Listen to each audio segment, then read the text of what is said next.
Yo, welcome. Hello. How are we doing today? Thanks so much for tuning in. My name's Mikey and welcome to the Monday stream. I'm back. How we doing? Hello. Sorry I was away Friday. I was live Friday, just not on this channel. It's been an extremely busy weekend. It's been good. So I hope you've been doing good as well, chat. I hope everyone's doing well. Let me know who you are, where you're watching from. What's going on with you? I hope things are very well. I hope you're doing good. Hope things are fine. Welcome in. This weekend, if you didn't know, I was at Lock and Load, which is Steamforged Games War Machine event, which actually happened in Sheffield, which was nice. Another event. The second Wargaming event has hit Sheffield, you know what I mean? It was very nice, and it was nice I didn't have to travel too far, and it was a really good time. I hung out with Tim from wargamer.com. I hung out with some of my Instagram influencer friends. I hung out with Georgie as well. Georgie came down and did some painting, which is really fun. It was a great time. I've got a couple of little, not stories, but just little tidbits to tell you about. But if you didn't know, I'm trying to load up my pictures. I don't know how quick they're going to load in. But obviously I work very closely with Steamforged Games. They're a wonderful company. They work with a lot of IP that I really enjoy and really adore. But also they make War Machine, which you might not care about, but I feel like you should, because it's a very fun game. I finally played a demo game of War Machine this weekend, and I played a demo. It's not the first time I've ever played War Machine. I played War Machine, I want to say 12 years ago, maybe like 2015 or something. I don't really remember the exact date. I played it a very long time ago, and at the time, I liked it.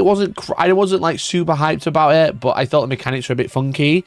But I've played it again this weekend.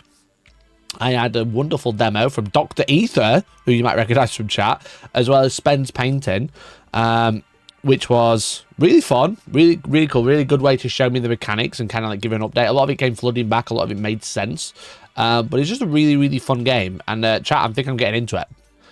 I There's a picture of me uploading somewhere, and I have quite a large army now. I have quite a large army. I will show you. Do I have a box spare? This is the demo game, the demo faction that I used. This is called Crix Necrofactorum Command Starter. Crix are essentially, if I had to describe it to anyone, Crix is the undead faction. It's they basically steal souls and stuff, as you can see. Doesn't he look like he wants to steal your soul and tickle your belly button? You know what I mean? So I got that. I got the core expansion. This thing with all these bad boys in it, lots of undead robots and stuff. And then I got the command battle group, which is this one, which I might make a video on. So this one is the smallest one. But this is actually essentially the modern version of what I first bought back in the day. So this is called the the battle group box set. So this is like the updated version of what I bought once upon a time, 2015. Let me see if I can find a picture. There it is. So this is what I bought once upon a time. Okay, this is what I tried when it was owned by Privateer Press back in the day, and then Steamforged have brought it back out and they're giving it like a modernized update. So it's like essentially very similar. Kind of missed that Warcaster. Can't remember her name, but she looked quite cool. But yeah, so this is when I first played back in the day. This is all I owned, to be honest.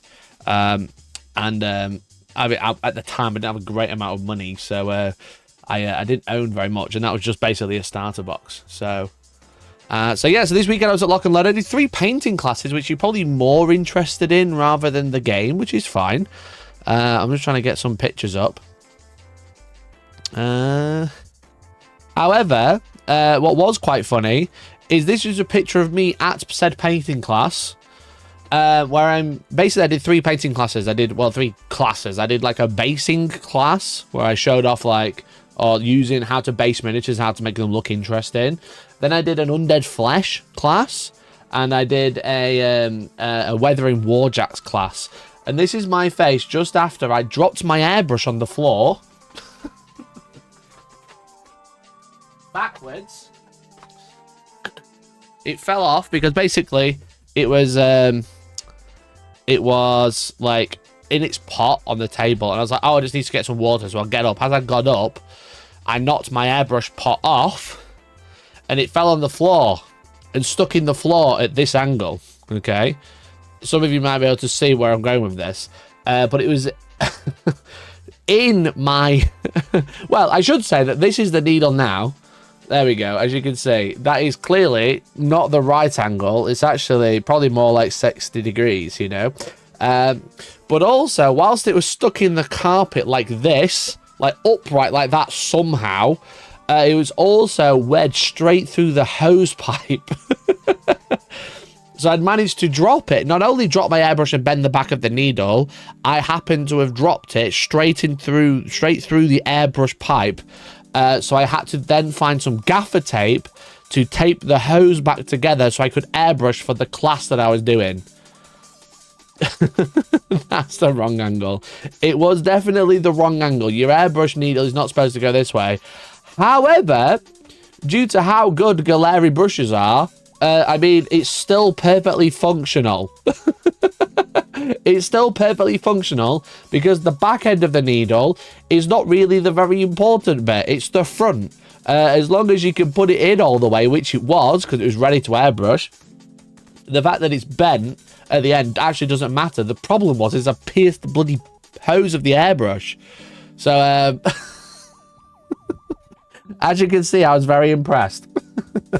But shout out to Big C who came with me this weekend and helped me like film and stuff. Look at this is me being professional, chat. Watch this. VLC is doing that thing again where it takes 5 years to load.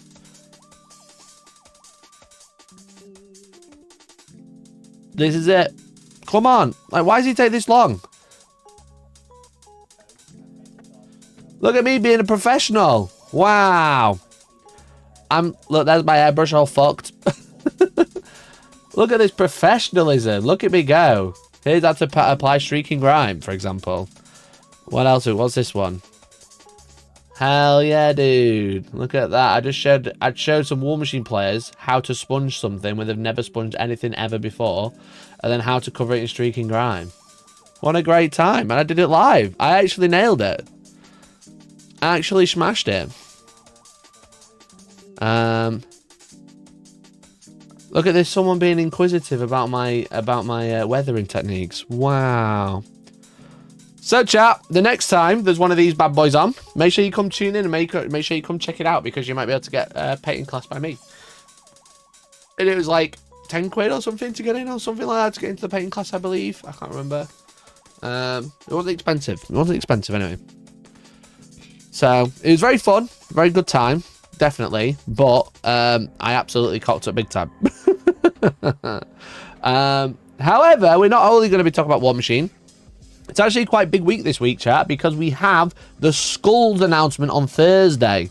And I was sent a very nice box, as per usual. Thank you very much to Official Warhammer. And also, thank you to Indigo for setting me up with the Warhammer Skulls box set. So this year is the 10th anniversary for Warhammer Skulls, and they're doing a lot of announcements. All I'm gonna say is expect some long streams from me coming soon. All right, coming. All I'm saying is I you know, like, my job is being a live streamer. Obviously, you know what I mean. You guys know that. I know that. My job is being a live streamer. Expect some really long live streams very, very soon. But they sent me some cool stuff. And the most important thing in this box... Andy, thank you very much for the 44 months. There's actually no paper, I don't think. There's no packing paper. No, there's no packing paper whatsoever. But I was sent a letter. I can't show you the back of it because it's covered in game codes. But there's no orange paper in the Skulls box, I'm afraid. The true cost-cutting exercise was the packing material in the box. But it says... Send it back like it's a small part in the channel. Matt, thank you so much for the 7 months, dude. I really appreciate it, man. Yeah, there's no orange paper, I know. But it says we at Warhammer are excited to invite you to a part of our annual video gaming event called Warhammer Skulls. It's a week-long festival of everything Warhammer video games. Will kick off on Thursday the 21st of May. Not only that, Warhammer Skulls celebrate its 10th birthday. Join us at 5 PM BST on May 21st as we May 21st, Thursday, as we kick off Warhammer Skulls. Sorry, 5 PM BST, 9 AM PST, May 21st, as we kick off Warhammer Skulls with the exclusive preview showcase, including brand new game reveals, exciting first looks, and details on our upcoming discounts, because they're basically going to be doing a big sale. I didn't read this, but feel free to post this on your social media anytime from 5 PM on Wednesday. I thought it was all had to be put out on Thursday next week. So I'm a little bit late. So I'm so sorry. Does that mean my Skulls paper is now limited edition? It does. It does. So they sent me a bunch of stuff. And they've also sent me game codes for Space Marine 2, Dark Tide, Chaos Gate, Realms of Ruin, Battle Sector, Rogue Trader, Dawn of War Definitive Edition, Warhammer 40,000 Bolt Gun with its DLC, and the one that I own more times than any other game ever, Total War Warhammer 3. Now, chat, barring Realms of Ruin, I own all of these games, so I will be giving all of these games away. All right? So, yes, I do have a 4th copy of Warhammer Total War Warhammer 3. It might even be my 5th, maybe 6th. So I'll give it away and then probably buy it again. But I'll be giving these away if we hit 10 on here, number 10. Okay, so if we hit 10, I'll do a game giveaway. All right, like before, we'll give away a random game to a random viewer.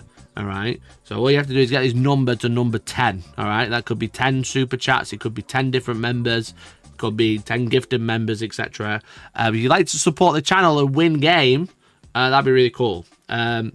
I'm pretty sure if I was not going to give one away, it would only be Chaos Gate, and that's because I think that might be the one I don't know. I can't remember. I will double check though. But I also have a bunch of other stuff in here that I'm probably going to give away as well. I'm not sure if I'm going to give this away at the channel or at raffles, but I do have a new best friend. It's like this guy or Inky. You know? I've got a Nurgly with a fucking grenade, bro. How sick is that? I got a Nurgly with a grenade. Look at it. Look how happy he is. Look how happy he is to be here.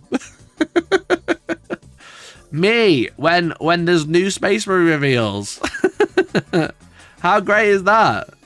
This little guy got the server skull from last year, which I think it was Anime Man who let me keep. Chat, why am I collecting plushies as a 32-year-old man? I don't know, but it's quite fun. So I got a new best friend, Nurgly with grenade, you know, having exploding time. So he can live up here, and he can go there with little servo. Look at that, look how... No, you can't see because my mic's in the way. Look how cute that is. Cute. And we got a little pen as well. There we go, cute. Studio upgrade. What else do we have? Right, I'm going to move the games out of the way purely because they've got codes on the back. Wait, chat.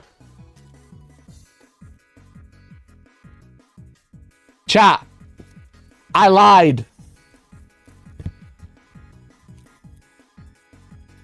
We have paper. Chat, we have packing paper. Literally the best. Maybe we'll throw this in with the games. I'll tear a little bit off and I'll post it to you at your expense. We have paper. Let's go. Okay, cool. We've got paper. We've got the cringiest hat I've ever seen. What the fuck? Blood for the blood god. Skulls for the skull out. This is the worst thing I've ever seen. What the fuck? Chat. It's the corniest cap. Fuck off. Chat, would you wear this outside? Yo, manufacturer Chongqing. Wow, it's made in China. By Starforged. Just email the paper to me, I'll print it out. Make skulls great again. You know what I mean? I'm not a hat person, can you tell? I'm not a hat person, can you tell? One, I have a really big head.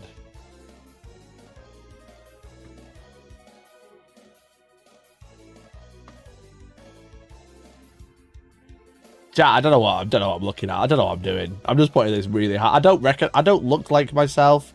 I don't like what I've become. Blood for the blood god. Skulls for the skull's throne. Also, I've never touched a woman before in my life.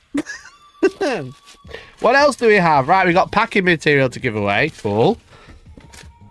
What else do we have? We have an affiliate program link. You don't need, you guys don't care about that. Now catch a Pokemon. Well, that's pretty sick, actually. That went really well.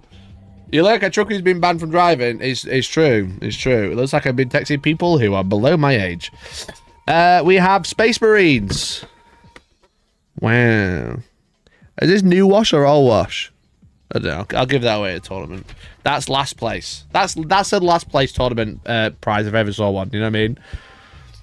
That's a last place tournament prize. That's like a haha, you're so bad at Warhammer. Here's a start again pack. You know, we've done that before, so always a good time. We've got what's these Space Marines? I'm playing Warhammer. What's this? Yo! Wait a minute. Yo! We got a water ball. Oh, it's got a little. Did you hear the air? And it's metal. Speech. Speech. Yo! I saw a little straw. That's actually quite nice. I would use this. I mean, it's just a sticker. It's not like printed. It's just a sticker on the outside. I think I would use this. I would use this outside. This is cool. It's a little skull, says number 10 on it. Someone goes, what's that for? Like, did you not know it's a 10 years of skulls? You can see all the previews at 5 PM on May 21st for all the Warhammer Skulls event, and also get discount on all your games for Warhammer. You know, don't you think? That's quite nice. Right, okay. Well, do you want the box, chat? No? Okay. The 10th anniversary of Frank Castle. Yeah, literally. And that's actually genuinely quite good. We got some Imperial Knights dice. They're quite expensive, so that's fine. If you're wearing that hat, ain't nobody coming to talk to you. That's so true.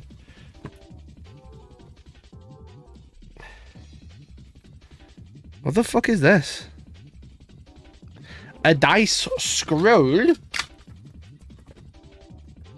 Dice scroll. Whoa. What is it? Wait. Wait, am I being dumb? Is that mirrored? It's upside down.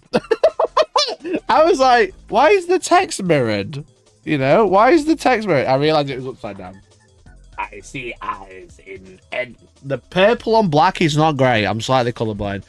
I see eyes in endless myriad. Their glitter fills the void until it overwhelms. I'm having to like shine. I'm having to like do this so it shines so I can actually read it. Overwhelms the faltering light of the stars. I see skies that churn with a shroud of flesh. I'm not reading the rest of that. It says... Mundus Boris, the seer of the Tyranid. What the fuck is this? A dice mat and bag. One, okay, the zip little thing that says 1 foot. Okay, quite nice. Alright, it's by Ultra Pro. So like a little zip bag thing. Chat, what the fuck? Do you roll? Is this for like rolling your dice on? Do we need a mat to roll? Is that what it's for? To roll your dice on? Why do I need this? Let me try my new dice on it. Alright, let me try my new dice. One sec. Where did they go? Right, one sec, chat. Watch this, okay? You still can't see, can you? You still can't see. Let me raise this up a little bit. Wait. Can you see that now? If I do it like that? Yeah, you can. Right, cool. This is a genuine product from Ultra Pro, by the way. Everyone talking about like saying it's tap. This is a genuine Ultra Pro product.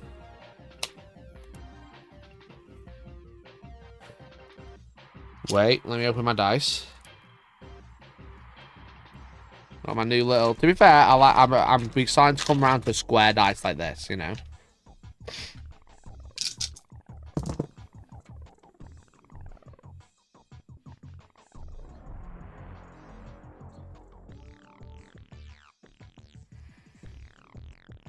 Is that it? Is that it? How many sixes did you roll? I did roll 2 6s, to be fair. Wait. Yeah, I did roll 2 6s. Let me try it without. Try it on the side. Fuck, I rolled so much worse. 1 6 and 1s and 2s. Okay, I rolled even worse there. Now put the dice in the pouch.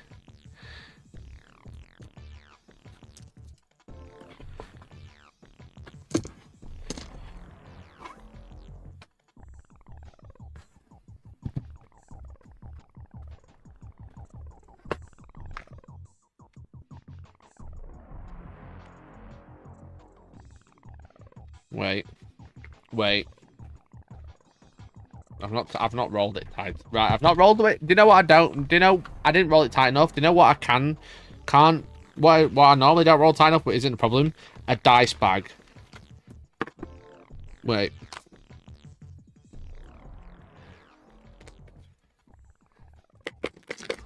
Probably shouldn't do that on stream, should I?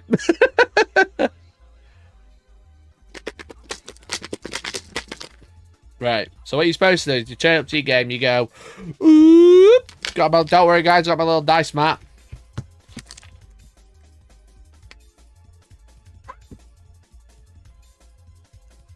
How many saves, sorry? 4? Sweet. To be fair, I rolled double 6 again. This is the cringiest shit I've ever seen. Who wants this? Oh, no, dice got stuck at the bottom. More the 4, not a 6. Who wants this? What is this for? Chat, can someone find out how much this costs? And work out why they've sent it to me for free. And ask them why I would want it. It's just random. So I'm not trying to be like a knobhead just because they've sent it to me for free. I'm like, haha, this is poo. But I just don't understand this product at all. Everyone will think... Now turn to Comp Club in that hat with your dice in the scroll. Everyone will think you're mega cool. I would only do that if I lost a bet. I'm a fucking nerd for a living. I literally paint and talk about toy soldiers for a living, you know? And even I think this is embarrassing. I just don't understand it. I don't understand. What's it supposed to be? What's it supposed to... It's not even like a tray. You know what I mean? It's like... They can fall off the mat. You know? It's not like... If it was like a pop-out dice tray, I'd be like, yeah, fair enough. I get that. What's the point? Also, yeah, it's also really curly, so it doesn't lie flat. And then this is just going to curl back round. Where's this supposed to go? Ultra Pro dice scrolls are £45. Spat everywhere. £45. What the fuck? Chat, who wants it? First person says it won't get it for free. I'll sell you for 40 quid. You got me 40 quid, chat. What the living fuck? £45 for a piece of fake leather with a fucking metal zip. What the fuck, bro? What a waste. What a waste of money, honestly. Fuck me. Anyway, thanks for sending me all for free.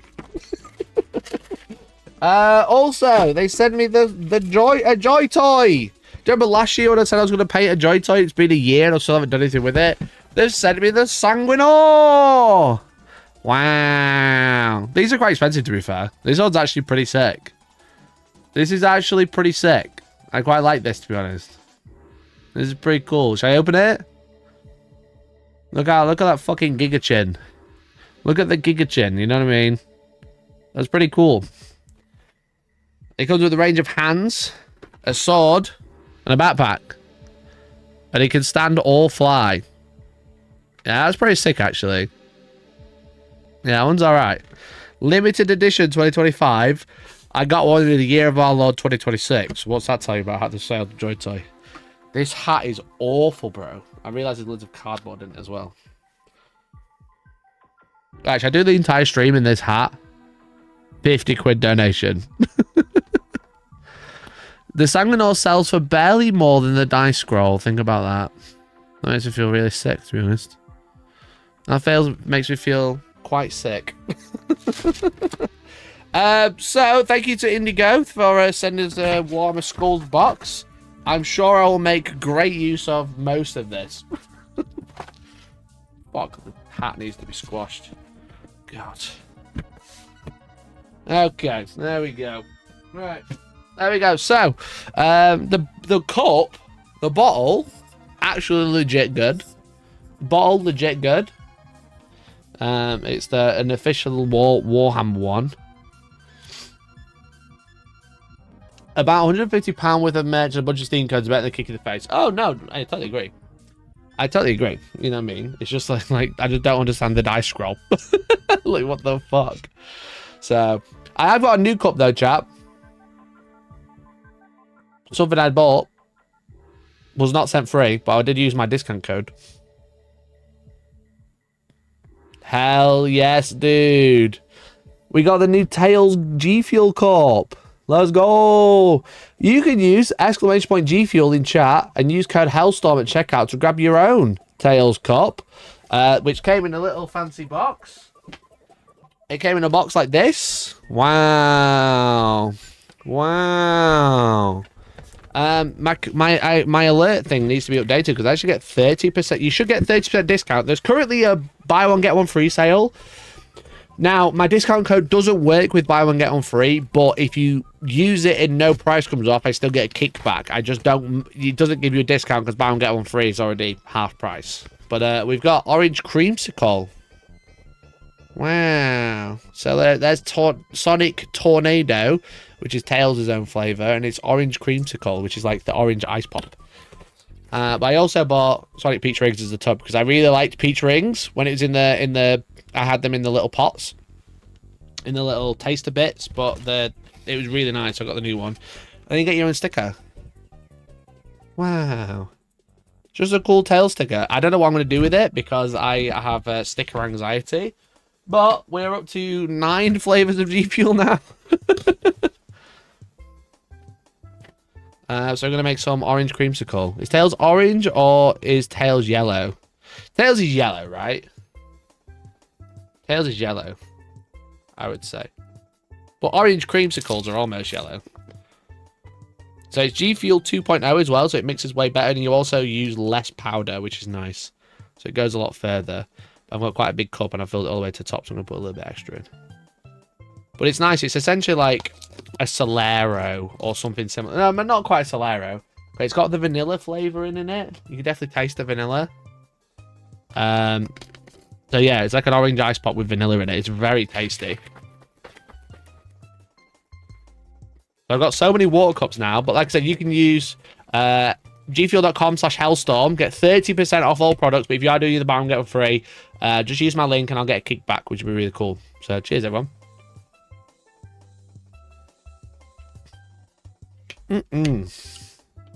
Tasty. Tasty. Okay. So, 40k. 40k. I mean, we talked about a lot about 40k. All I'll say is expect some game streams. Maybe over the weekend. What am I doing this weekend? Maybe Saturday. Maybe Saturday we'll do a game stream. If you remember, if you cast your minds back to Wednesday, I looked at something that definitely I wasn't allowed to. I looked at something that definitely wasn't allowed to. And regarding like the title of the stream and stuff like that, Games Workshop have announced so much in the last 4 days, I want to say, 5 days. My last stream was Wednesday, and they've announced so fucking much since then. And it feels like no one cares. Am I alone in this? Am I alone in this idea? It feels like no one gives a fuck, or the world's ended. You know what I mean? There's like definitely like no in between. They've like announced painted terrain. They've announced war bikers. They've announced like live games that are happening on Monday. They've announced all of these like new detachments. No one cares. No one gives two fucks. It's so bizarre. I've just been, like I said, I've just been at a War Machine event this weekend, and it feels like there's like so much hype around it, and that's just like odds and sods reveals, you know. Like I said, I did the reveal stream for War Machine on Friday. It went really well. It went really well, you know. Look, who could pull off a stream with this sort of technology? Do you want to see it? Do you want to see it? Do you want to see this sort of technology? Look at this. Home and everyone here. We got people from wow. all around the world again to come audio. 1 minute in, audio. Can you believe? We absolutely love what you guys do and bring to us as a team. So yeah, it's been awesome. Look at that. Scar, right? So don't worry, the camera's off on purpose. I'll put it back on, look. As well, Warcaster. We've got to see a model, right? So yeah. So listen to this. We got golf claps. We got golf claps, chat. So there's not even any awkward silences in this live stream like I did last time. There's golf claps. The crowd was pretty rough. The live crowd, obviously compared to like the American audience where I had no audience audio and they were going absolutely fucking wild. Then to come over to the UK and do it again, and it was like British people at 10 o'clock at night or whatever. Very funny, very funny. But you could see what's happening. There's videos playing. Listen. In this instance, and how their play style is. But yeah, the joy will then be. That's fucking crazy because you can hear the videos and you can hear the people. In base contact with another Fane model. And you can see what's happening. In the arena tomorrow. You can skip around anywhere. There's audio all the way through. Welcome to the Lock and Load keynote, not keynote, preview, I got it right. Lock and Load preview of 2026 at the EU. So thank you everyone's coming. Isn't that crazy? But you will also know how it plays because we're going to drop the rules tonight for these as well. So these are ready to release in terms of the rules. Again, update your app after the preview. And we're going to have a few on the booth tomorrow. And for those people at home. So chat, just let you know, if you know any video games, if you know any games that are doing live reveals, if you're a game producer and you're like, well, I'd love to do a live reveal stream and I just don't know what I'm doing, just let me know because clearly I know how to do it and certain other companies don't. Speaking of certain other companies, did we all see the terrain? Did we all see the terrain? Wow, the table looks amazing. Yeah, thanks. I can't believe you've painted all this since the last game we had. It's so detailed. You've even done the glowy bits and you've painted the screens on this and all of the lightning effects. It looks incredible. Wow. Right, I'll have to get the rest of my army. I love painting terrain, but I didn't have to paint any of that. And soon, neither will you.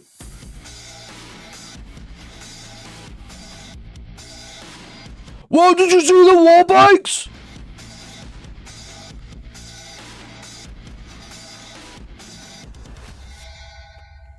So, on Wednesday, we looked at a Reddit thread by accident. Hang on a second. Aiden?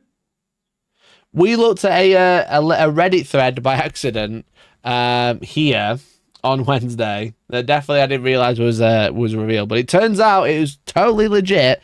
The Games Workshop are now making pre-painted terrain, pre-painted, ready to build, ready to glue together to build a full table of terrain. They actually kind of spoiled this with the well, not spoiled, but like kind of, if anyone had put any thought into it, they kind of showed off that they were bringing out a new terrain set with the announcement and reveal of the map packs for competitive Warhammer or tournament terrain. As you can see, they've got this laid out in the same layouts that they've showed off with the hammer and anvil and the Crucible of Battle deployment type. You know, we've got all of these footprints that they've already showed off, what we've already seen. We know that these are card footprints, and now we've seen the actual physical terrain on the table. And like I said, there was a lot of comments in this Reddit thread that were all like, oh, it's dry brushed, oh, it's airbrushed, oh, it's whatever. The actual terrain is pre-painted using UV painting or UV printed. We kind of spoke about this with the Eufy make that we were talking about on stream the other day as well. The fact that a consumer, you at home, could today theoretically go and buy one of these UV printers and get some terrain and actually print the color onto it yourself. You know, this is not a technology that's like far beyond anymore. You can actually just go and buy it. However, it feels like they might have pulled this video quite early because obviously the war bikers, which are shown off. I kind of thought this was like, at first I thought this video was kind of like recorded the same day, then they put it out the same day. But actually, because they showed off the bikes, I think they might have posted it slightly early. You've painted the screens on this and all of the lightning effects. It looks incredible. Wow. Right, I'll have to get the rest of my army. I love painting terrain, but I didn't have to paint any of that. And soon I'm waiting for the reveal bit. So as you can see, it actually looks.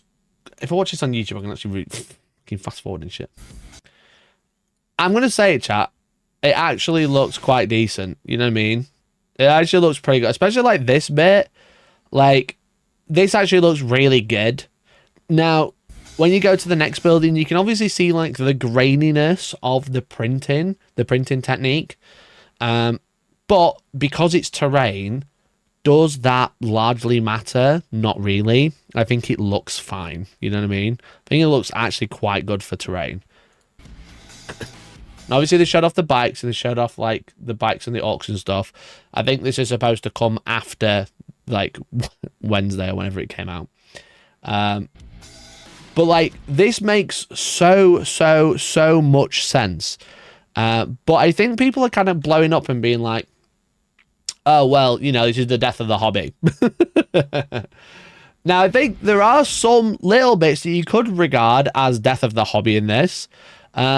Because I think this looks quite good. And it's obviously way better than playing on unpainted terrain. Let's be honest. Like anything that's unpainted is just going to look crap compared to this. However, there are some issues with this because of the fact that it's pre-painted. I could show you these. Like this is kind of like how it's probably going to arrive.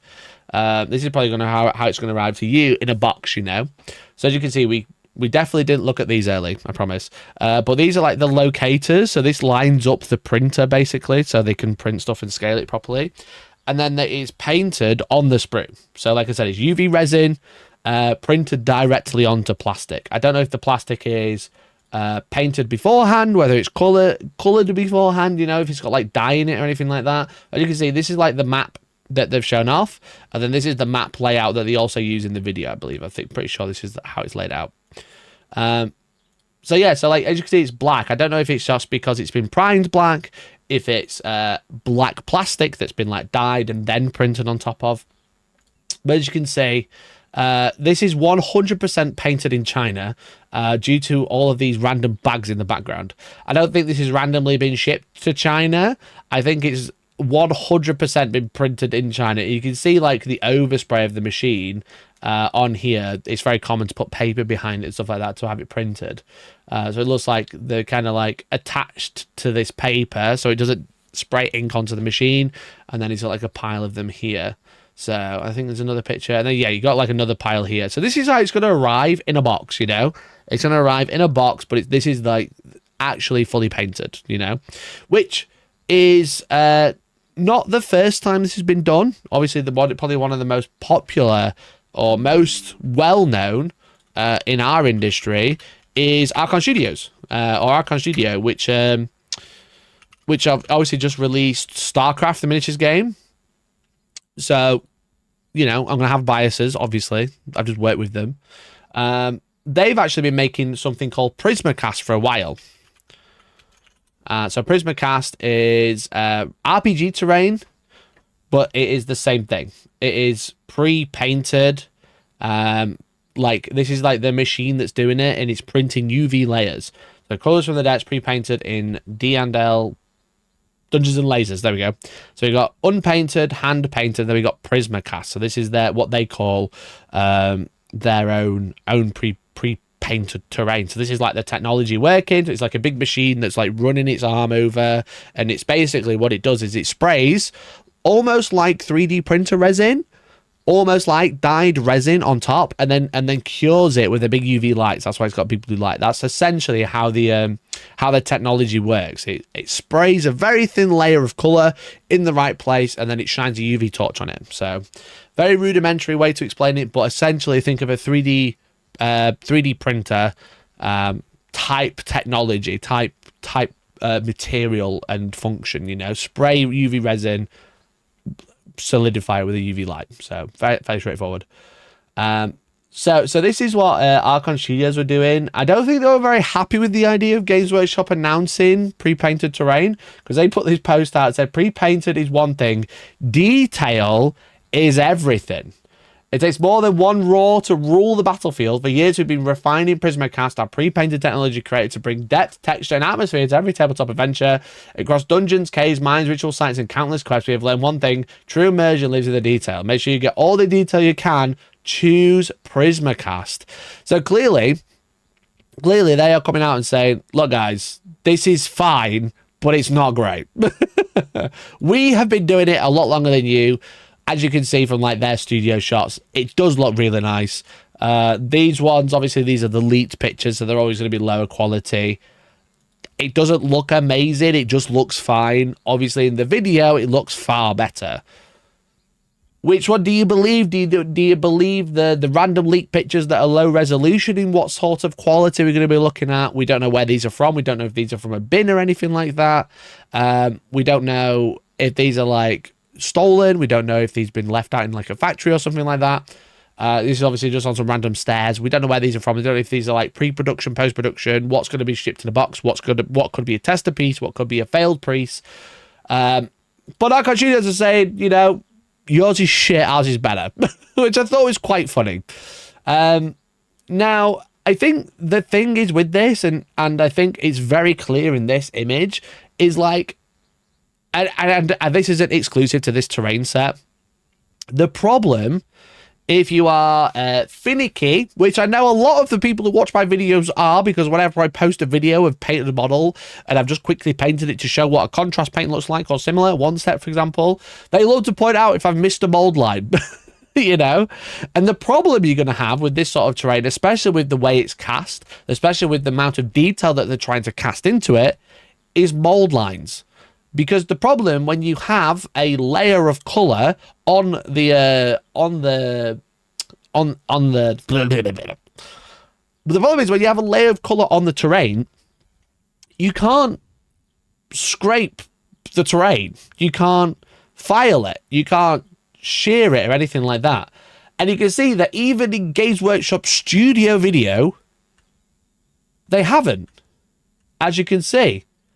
Like here, this is a detail. This is a sprue gate. This is a sprue gate here. You know, this is mold line. This is more sprue gates. Go away. This is more sprue gates, as you can see on mold lines even. And you can actually start to see once it's kind of like once you've seen it, you can't stop seeing it. There's quite a lot of mold lines on here because you can't. I like, look at this sprue gate that they've not even been able to shear off properly, you know. you can't really you can't file it down and remove sprue marks and like product manufacturing marks, because if you do, you take the color off. And if it's, I mean, I hope it's black plastic. That's what I'm really hoping. If it's black plastic, I think you're gonna be able to get away with it in a lot of places. But if it's gray, like as soon as if you file it, if you try to scratch, if you scratch it, if you drop it, for example, and it clacks together, you throw it into a box, it starts clacking together, you might start scratching the paint off. I think it's going to be quite hard wearing compared to like paint, but like I think the problem is like all of these like random mold lines we've got on here. Let's see if we can have a proper look at the building. It looks incredible. Wow. Right, I didn't have to paint it, and soon neither will you. Like you can see, like there's a mold line running straight across there. Now, obviously, it depends how much you care. Me personally, for terrain, I don't give two fucks. You know, I personally don't give two fucks about like a mold line. I'll be a bit weirded out by like sprue marks and stuff, but I'm not that anal about mold lines on terrain, because terrain, it's just got to look decent so you can take some nice pictures. Some people are though, you know.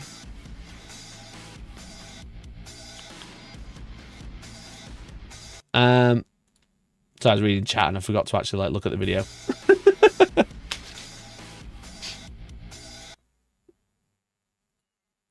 So you can see like here there's like sprue gates all over, and I'm really surprised if not even like chopped, do you know, like chopped twice like you do with like gunpla and stuff, where you like chop the sprue and then you get like some nicer ones and go in and go right next to the plastic and tear it off. It doesn't look like they have it all. They've just chopped and gone for it.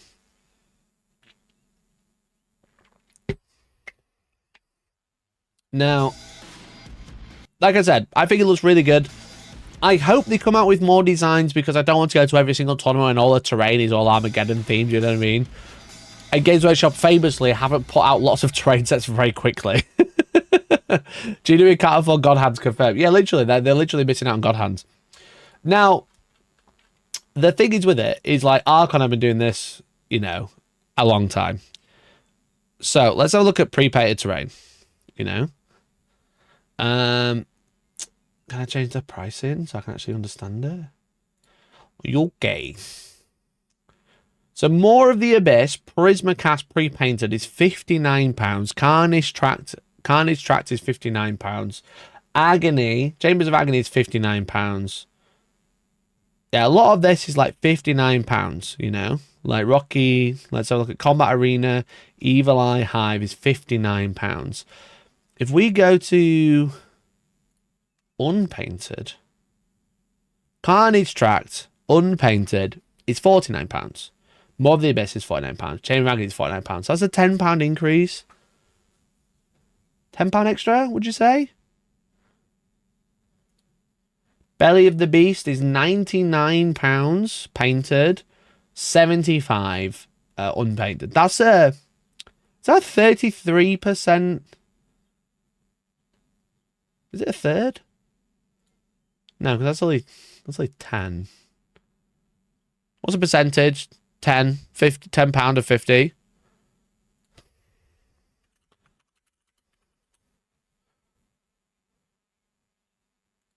$5. I'm an idiot. No, wait. £10 of 50. I'm trying to do the maths. And by that I mean Google it. 20%? Almost 20%?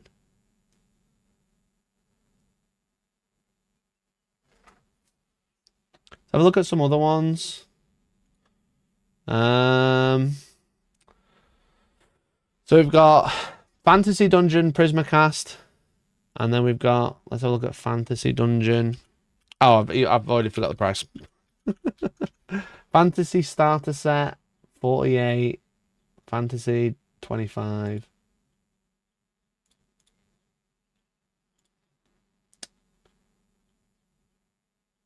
Hall of Ancestors, 69. Painted, 69. They don't do it unpainted. I thought they did everything unpainted. Okay, there's not a great amount that's actually like crossover. So it's like 20% extra. I would say on average 20 or more percent, 20 to 30% extra for it to be painted, which I think is actually quite reasonable. You know, like if you're going to buy something at £49, you would always pay £10 for it to be painted, I think. You know, like an extra tenner, I'm not too bothered. You know what I mean? However, if we go to warhammer.com and we go 140k terrain, right?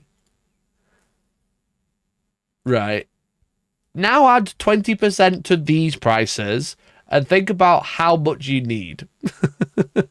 You know, if we said, you know, like 20% increase, let's be reasonable, 20% increase for it to be painted is fairly reasonable. If we think like there's, let's have a look. In this terrain set, there is, let's get a shot of the board. There's like 1, 2, 3, 4, 5, 6, 7, 7 buildings, right? Now, the smaller buildings is what they are. This pack you get 2, okay? So let's say the equivalent, if we're going to buy it separately, obviously a bundle price would be cheaper. We need like 3 packs of this to go 1, 2, 3, 4, 5, 6, you know? So that's already £130 almost. Now let's add 20%. So for most of the buildings on this board, it's like 180 quid or something. You know? 160 quid. And then you've got like all these little bits. You've got like the extra little walls. We probably don't quite have enough walls. So let's buy a pack of walls for £30, which is with 20%. It's actually £40. So that's like 200 quid. And then we've got like these fence things. Do we sell any fences? No. No, we don't. No, we don't. We don't sell fences. I've got a few fences there. That's £57 for me. Do we have a bunker of anything? No bunker, so we can't really use that. I mean, we're trying to find like comparative terrain pieces that Games Workshop already sell. Maybe like this. What size is this? Is this similar to like the little servo skull thing? Probably. Maybe a bit bigger. That's £26. We need 2 of those for the little servo skulls, the servo stands. So that's £50. So that's another £60 on top. We're looking at like 250 quid.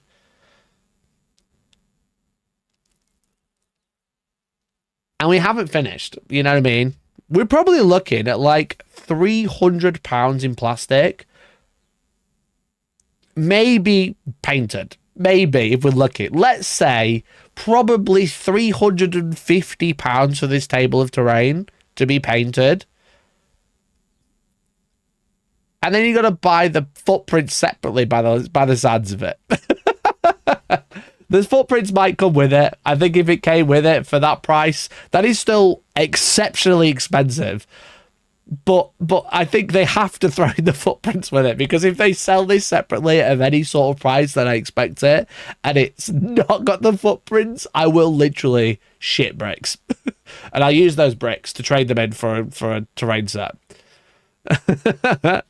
So like my concern with pre-painted terrain is that Games Workshop terrain is already quite expensive. So much so that everyone and their dog owns a 3D printer, because all they do is 3D print terrain and then they 3D print their own models, you know.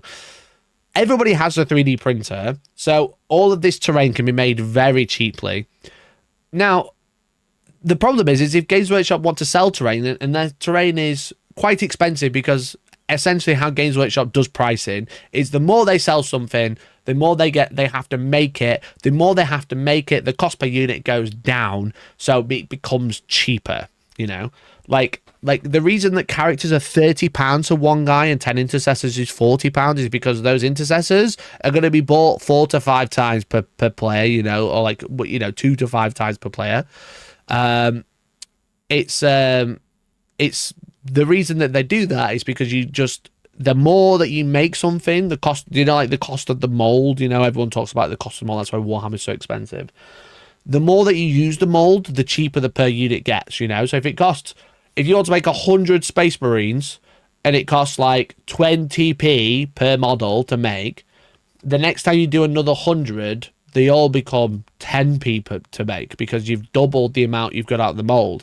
Whereas if you make a character, you make 100 and it costs 20p to make, how often are you going to make another 100? They're obviously very, very low numbers, but that's why, like, characters, etc., are sold way higher because you're only going to buy one, maybe two, whereas like a unit, like a staple unit, will be cheaper because they're not going to print a lot more. So the cost of this tool is spread out over its lifetime. They don't sell that much terrain, so it's well fucking expensive. So that's why everyone 3D prints it. That's why everyone makes the MDF. That's why there's like 9 billion different manufacturers in the world that you can buy terrain from on Etsy, on eBay, on fucking Facebook Marketplace, wherever. So I think this is a great idea, This is a great idea. I'm not against it, and I think it looks really good. And pre-painted terrain like this, really cool. I'm just really concerned about how much it's going to cost you as a user, And then if they want like tournament organizers to have to pick these sets up, and I'm gonna buy like 50 sets of this, nah, bro. Nah, 3D printer do go burr. I don't want to be that guy, but 3D printer do truly go burr at that point. It's a really cool idea. I really like it. I think it looks great. I am not against it. It is not the death of the hobby, because it's like, who fucking wants to paint terrain? Basically no one. It's a very neat. I feel like painting terrain is a niche and a niche and a niche and a niche. I don't mind it. I've literally done speedrunning painting terrain for tournaments and stuff like that. But like, this needs to be cheap, This needs to be extremely accessible. And if the price of GW terrain is anything to go by that they already show off, it won't be. I want to be proven wrong, though. I would really like to be proven wrong. I think it'll be 100 to 150. If they did it to 100 to 150, they would literally kill every terrain manufacturer on the planet, because every MDF terrain set that's unpainted is bare MDF is like 70 quid, if not 100 already, If you want to buy the UKTC set brand new right now, it's like 140 quid or something cheap. Let me double check. Let me double check before I confirm.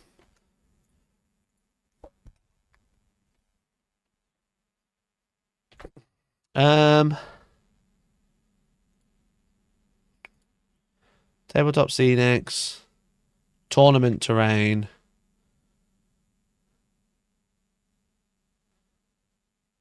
Okay, maybe I was wrong. One sec.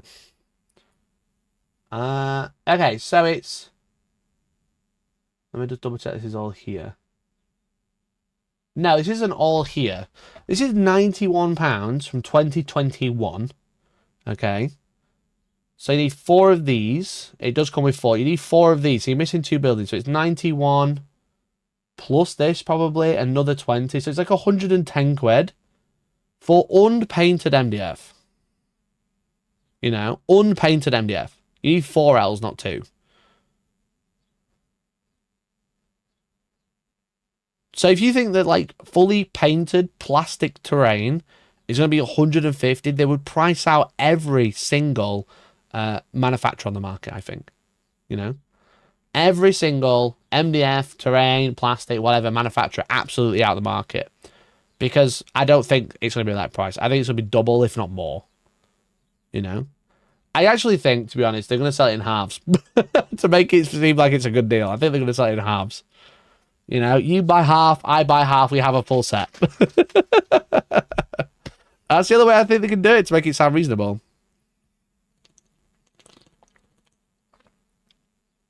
Is that not their goal? No. Games Workshop's goal is never to price people out of the market. It's to make a premium product and then hope that you only know of said product. Name a product where Games Workshop have priced someone out of the market, They're not really known for doing cheap. You know what I mean? And I'm not saying that Games Workshop's well expensive. That's another conversation, you know what I mean? I'm not saying Games Workshop does, like, unaffordable stuff. But, like, they're not in the market for making stuff cheap to people to be able to get hold of it. They are in the market for making the best product, like, quote-unquote best product, you know?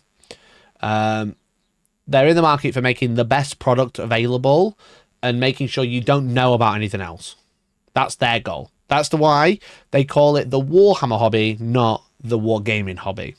You aren't wargaming, you are warhammering, you know? Well, it's not the first time they've done pre-painted terrain. They did, like, what was it? It was very limited edition, but they did like a half a church or something. What was it called?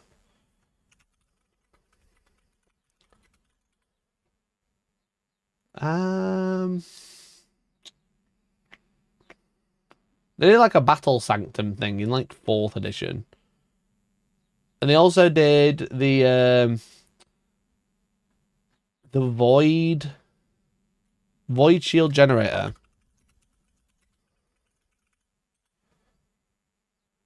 Wasn't this pre-painted? Once upon a time? Maybe it wasn't. No, it wasn't. Ignore me. I still have this though. Yeah, what was the one with the stained glass?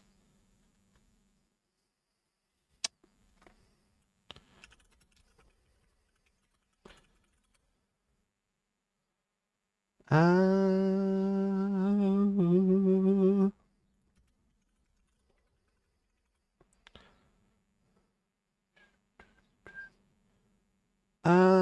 can't find it. I don't remember what it was called though.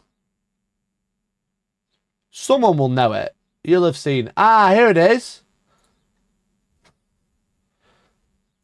It's not the first time that Games Workshop have done pre-painted terrain, but these were pre-painted terrain pieces, for example. And this was like extremely expensive at the time, and it was one piece. It's a really lovely piece of terrain, definitely. But this was pre-painted resin terrain, essentially. They actually experimented a lot with making terrain, because the void shield generator, if you remember that one, is a really cool piece of terrain, right? And is available in plastic. This one. So this they brought out in plastic. Absolutely insanely cool piece of terrain. Wait there.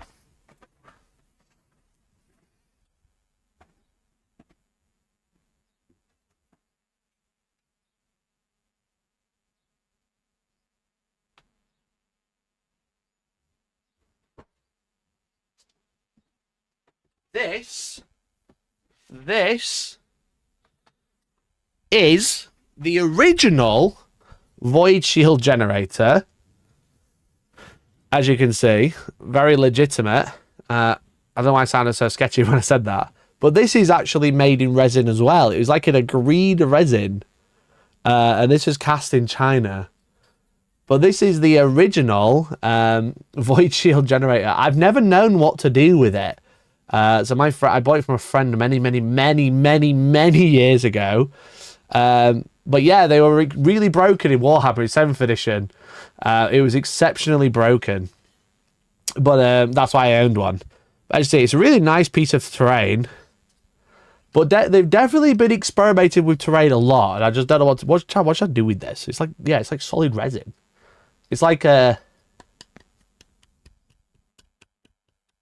It's kind of like a CO cast or similar.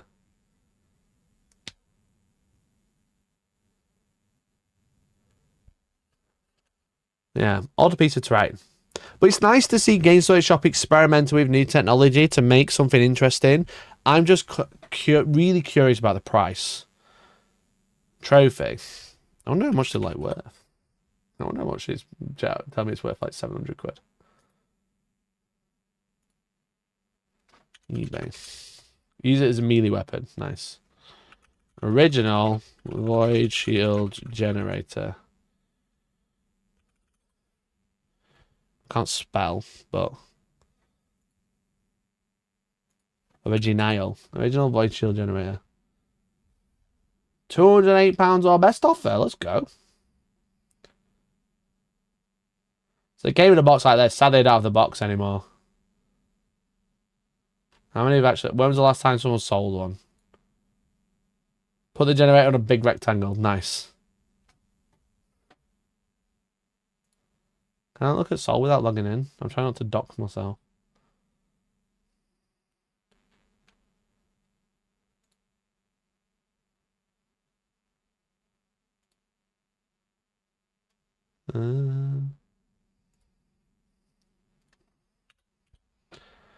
No, don't think I can do sold because I'm not logged in. I can do UK only. Sold. Nope. Can't do it.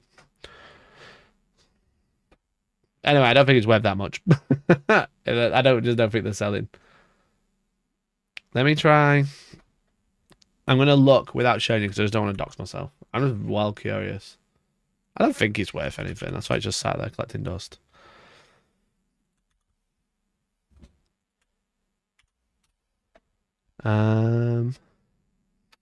Checking your browser. What are you doing? I'm not hacking. I just want to look. Tell me how much it's worth. How much was the last time someone sold one? Last time someone sold one was the 19th of April for £100, to be fair. That's pretty good. 140? What the fuck? I don't even know how you'd ship this. The fact that it's made of resin, you know? It's like weaker Forge World resin, I'd say. It's really nicely detailed, though. But, like, some of the castings well shit. I'll look at, like, the side. You see the side of that disc? You see, like, all the mold lines? So, yeah, it's just insanely broken. You just put this in your deployment zone. And then, you just fucking had a shield around your entire army of a 5+ invuln. Unless you shot the void shield directly. Look at the little guy. Great time. Yeah, I should probably use it. I probably should paint it and take it to the studio. It's just one of those things where it's just like, it's such an odd piece of terrain that's basically unusable now. I just haven't done anything with it ever. So. But yeah, anyway. An odd one from GW. An interesting but odd one. I think they've obviously seen other people make printed terrain and then it was gone, that'll make our game look much better. Like I said in my 11th edition announcement launch video, they're trying to get rid of round objectives and bad terrain. You know, that's what they're trying to get rid of. They want to get rid of the gigantic L's. And this is going to, having like pre-painted terrain like this is going to make tournaments and stuff, if they do invest in it, look way better, look much cooler, way more involved, way more exciting. So, the stigmas that you know about GW, such as big L's, pie plate objectives, etc., they're trying to combat it because they hate that negative press almost of it. So yeah.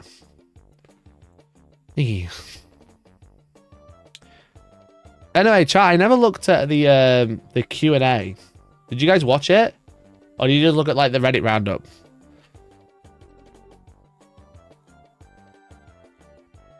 The Forge of Redemption was plastic too, and the Sky Shield landing pad, they were huge. They were good. They're good pieces of terrain. They're just unusable now. Reckon everyone's L shapes could be altered to fit the new layouts and footprints. Yeah, big time. Big time. You just got to plan. Essentially, you need the footprints at hand, really. You know, and then you can just like adjust it. You just need to. I think you just need different types of terrain on the thing to make it look interesting.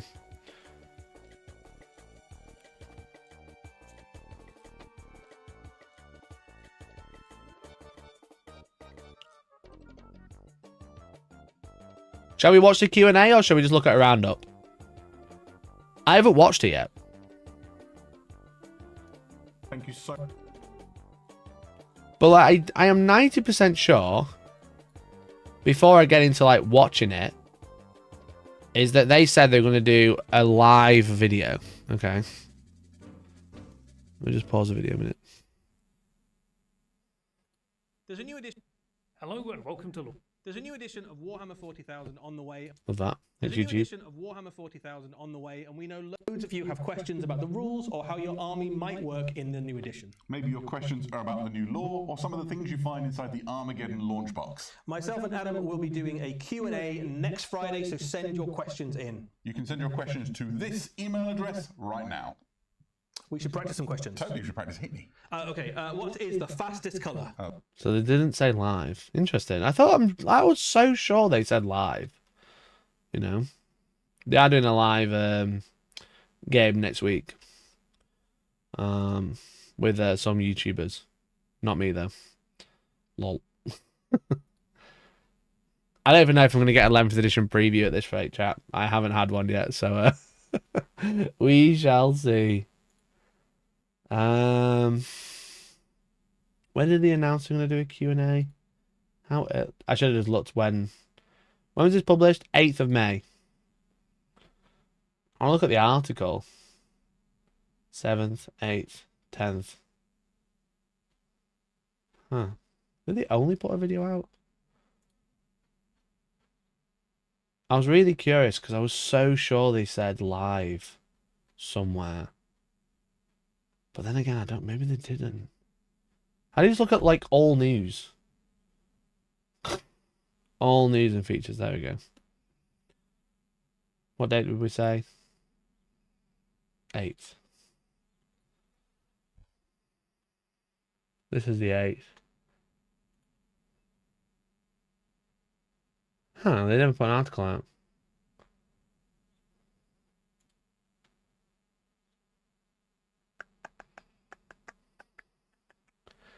No idea.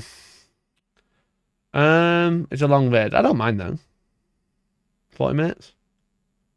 Quick 40 minutes in and out. Let's do it. I'm gonna live react. I haven't watched this yet. I've seen some snippets, obviously on Reddit and stuff, but I haven't watched the video. I'd be very interested to see if they say anything new that we don't know about, or like anything that's been missed, for example. So much for sending all your questions to us. We had loads of emails and messages through Instagram. Eddie and I have taken some time to sift through them. There was some good stuff to read. Yeah, we went. Do you recognise this though, chat? You know, if I just hide myself for a minute, recognise this?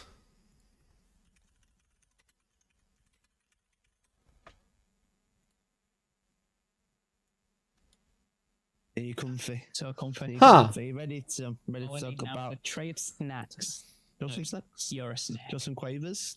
Look at that. What a lovely setup. Like two guys, grandfather chairs, little table, little background. Huh. Huh. How funny. Not funny, haha. Fun, just funny. You know? Not funny, haha, just funny.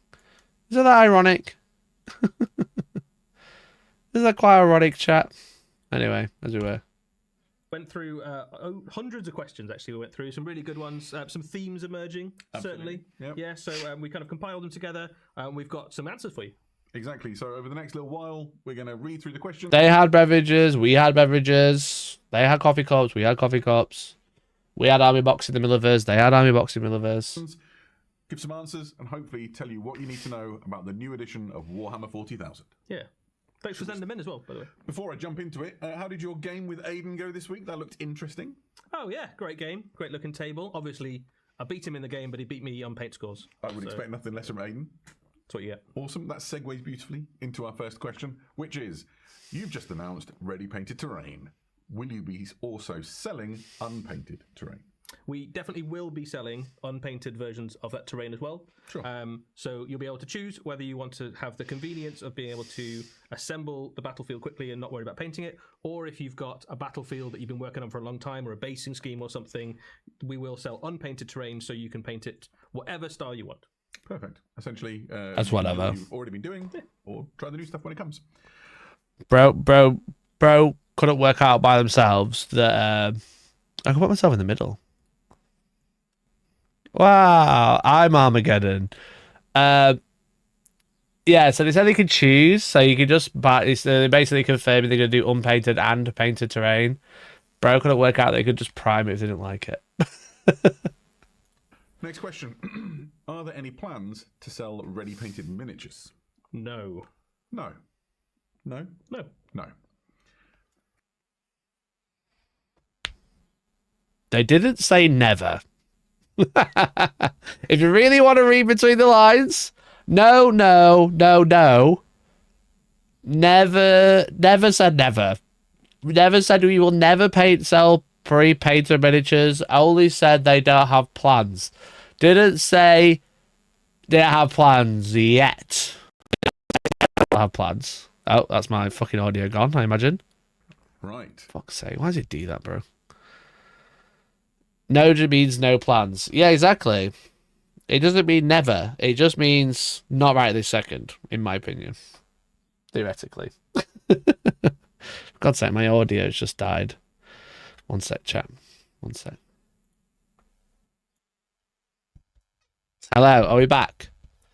Are we back? I think we might be. I think we might be back. Sorry about that. Appreciate you. We're back. Sorry, I just had to like sort my audio out again. Trolley Cleaner, thank you so much for the 47 months. I really appreciate you. What an absolute legend.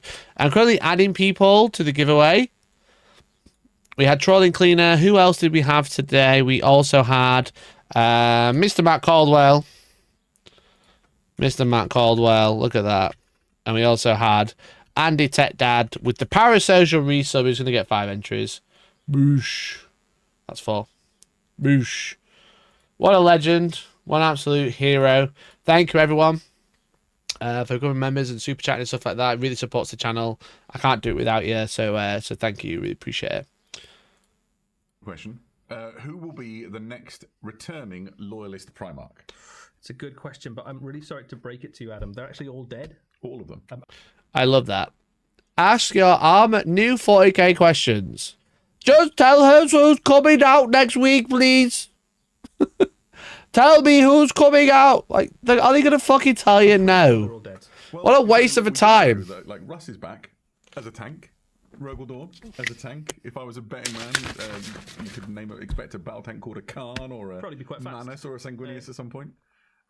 Yeah. A Manus. Oh, okay. Ferris Manus. Interesting that the question was who rather than will. They're dead, according to Eddie. Okay, so into Legends. Why did they put this question up here?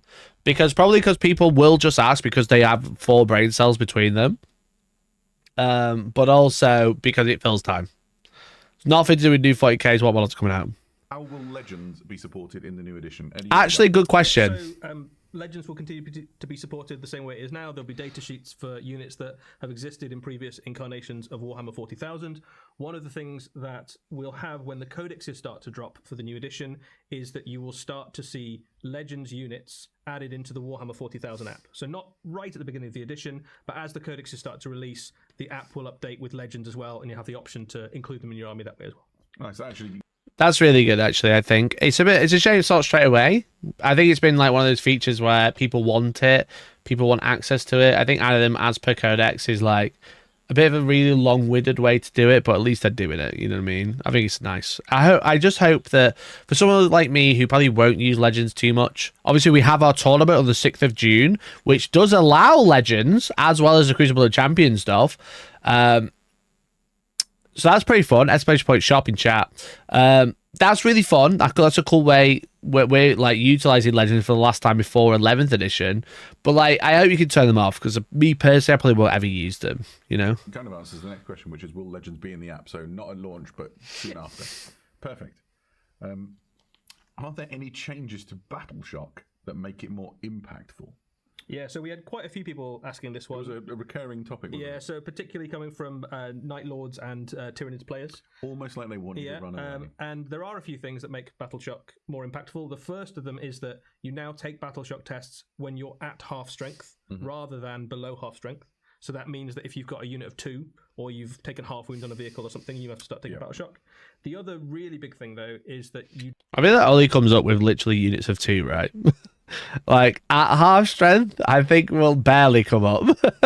It kind of comes up sometimes now, and it always feels a bit weird, but it doesn't come up very often.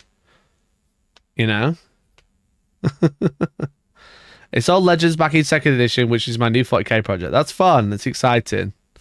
Oh, yeah. I remember you telling me this weekend, actually. Lovely to meet you. Oh, Unit 3 with a character. Will it come up with a Unit 3 with a character?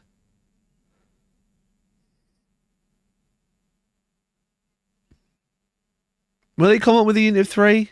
Because if you're Unit 3 with a character... Oh, unless you... Oh, a Unit of 3 plus a character, not Unit 3 as with a character. I said the same thing twice. You mean a Unit of 4 with a character attached. So then you'd be 2 left. Yeah, I get you. Don't un-battle shock automatically at the end of a turn. That means that if you go into your next turn and you're battle shocked, you have to test to un-battle shock, effectively, regardless of how you became battle shocked. Prevents use of stratagems on battle shocked units. Yeah, so one of the things people do at the moment quite a lot is that if they've got a unit on an objective that's really important, they go, I'm going to use my once a game stratagem to auto pass that battle shock. But if you're already battle shocked going into that, you can't use it because you can't use stratagems when you're battle shocked. So that's quite... They're making like a really big point of this, of like, well, you're already battle shocked, you won't become un-battle shocked. But like, it's such a weird thing to focus on because unless there's something in the rules that they haven't shown off, it doesn't make any sense because if you're already battle shocked, you can't auto pass anyway in this edition, you know. If you're already battle shocked, you can't use auto pass. So why are they making a big deal out of it? Now, if you're if they're on about like weird edge cases like Chaos Knights, for example, forcing you to become battle shocked through an army ability, then no, you can't auto pass. And I guess for that instance, it makes that bit stronger. But just in general gameplay, you take a battle shock test in the battle shock step of your command phase, unless they are trying to say that you become battle shocked at the end of a player turn, which obviously is a bit more impactful. But insane bravery, which is auto pass a battle shock, you have to go below half strength, and then at the start of your turn you'd use that, and then they're not battle shocked. I don't understand this, like, oh, you can't use a stratagem to battle shock yourself now. And it's like, you can't do that anyway. I don't understand what this big deal is. Unless they're trying to say these niche armies that have battle shock tricks, that then if they do cause a battle shock test and they fail, they would have to naturally roll to un-battle shock, which kind of sounds fun, but it's such an edge case to be like, battle shock's so sick now. It's like 3 armies that interact with this, because any other army can't do that anyway. So, we're going to think resets the beginning of the command phase so you can fail, then the next command phase uses the same bravery to do the action. Can you? Even like normal battle shock? I don't think that's ever come up ever. If a unit's battle shocked, you don't then use insane bravery. It's already too late. Like Shadows of the Warp, yeah, that makes sense. Whatever the Chaos Knights rule is, Night Lords example, yeah, makes sense. I feel like the other ones is real edge case. Quite impactful. Battle shock is a bigger thing in this edition than previous editions. Agreed. So, a question about some of the miniatures in the Armageddon launch box. It says, I love the new Armageddon banner, but I have a Dark Angels army. Well, this I like might be one for you. already. This is one for you, I think. Were the Dark Angels ever on Armageddon? So, ever is a mutable term, right? Operation Imperator, which is the book that comes in the Armageddon launch box, doesn't specifically cite the Dark Angels having a presence on Armageddon in the crusade that the Space Marines launch. But it does disclose that there are a number of unspecified chapters sort of at work there. So I think this is such a waste of a question once again. They do. Yeah. I like that. I don't care. Okay, so more on models that we see in the Armageddon launch box. Will we see multi-part versions of any of the units that come in the Armageddon launch box as part of future releases? Yes, we will. There will be multi-part versions of several of the units in the Armageddon set. Those units, the multi-part versions, will bring new options as well, and they're designed to supplement and complement the units that come in the Armageddon set. Cool. I can see the Vanguard Veterans being one big one, and the Land Speeder potentially getting more weapon options. I think Vanguard Veterans is like the obvious one. They'll get a multi-part kit. The Land Speeder more than likely. Intercessors may or may not get a new kit. I don't think the new kit's really needed, but it may or may not get a new kit. I think all the orc ones, though, maybe the drukhari could get something new, but I don't think any of them need a new kit. You know? It's literally just Vanguard Veterans that's the big one. We said that about the ballistas. Potentially, maybe the ballistas. Like the ballistas, the land speeder won't get one. Eradicators, potentially. Boys. War Track is a good shout. Yeah, War Track's a great shout, actually. Will the boys get a separate kit? I don't even think so. I think they'll probably just keep them snap fit. Just sell them. This is one of the most asked questions, I think, or close to. It says, is Deathwatch still an army in the new edition? I got worried when they didn't feature along. No. They've killed Deathwatch. There are all the rumors about demons and Deathwatch that we've been talking about for the past 2 years. Are they going to be a real faction? Are they going to get codex? They basically confirmed no for both armies. They basically confirmed they plan to get rid of Deathwatch and they're going to be Imperial agents exclusively. And they're going to do the same with demons and make them World Eaters exclusive, Emperor Children exclusive for those factions. And then they got so shit on that they decided against it. They've decided they're just going to keep dragging them through. So it's Space Marines in their faction focus. Yeah, so we got quite a lot of this question in. Lots of you playing Deathwatch want to make sure your army still works in the new edition. It absolutely does. Deathwatch continue to work kind of as they do today. So you can either add them into Imperial armies through Imperial agents, through the ally system, or you can take a Space Marine army and say this is a Deathwatch Space Marine army. You don't get any new detachments necessarily in the new edition as it launches, but you can access all the various different Space Marine detachments that other Space Marine chapters can as well. So you still got a few options in terms of how your detachments might work. Sure, that makes sense. Deathwatch is a dead army. Stop buying it. Demons also dead army. Stop buying it.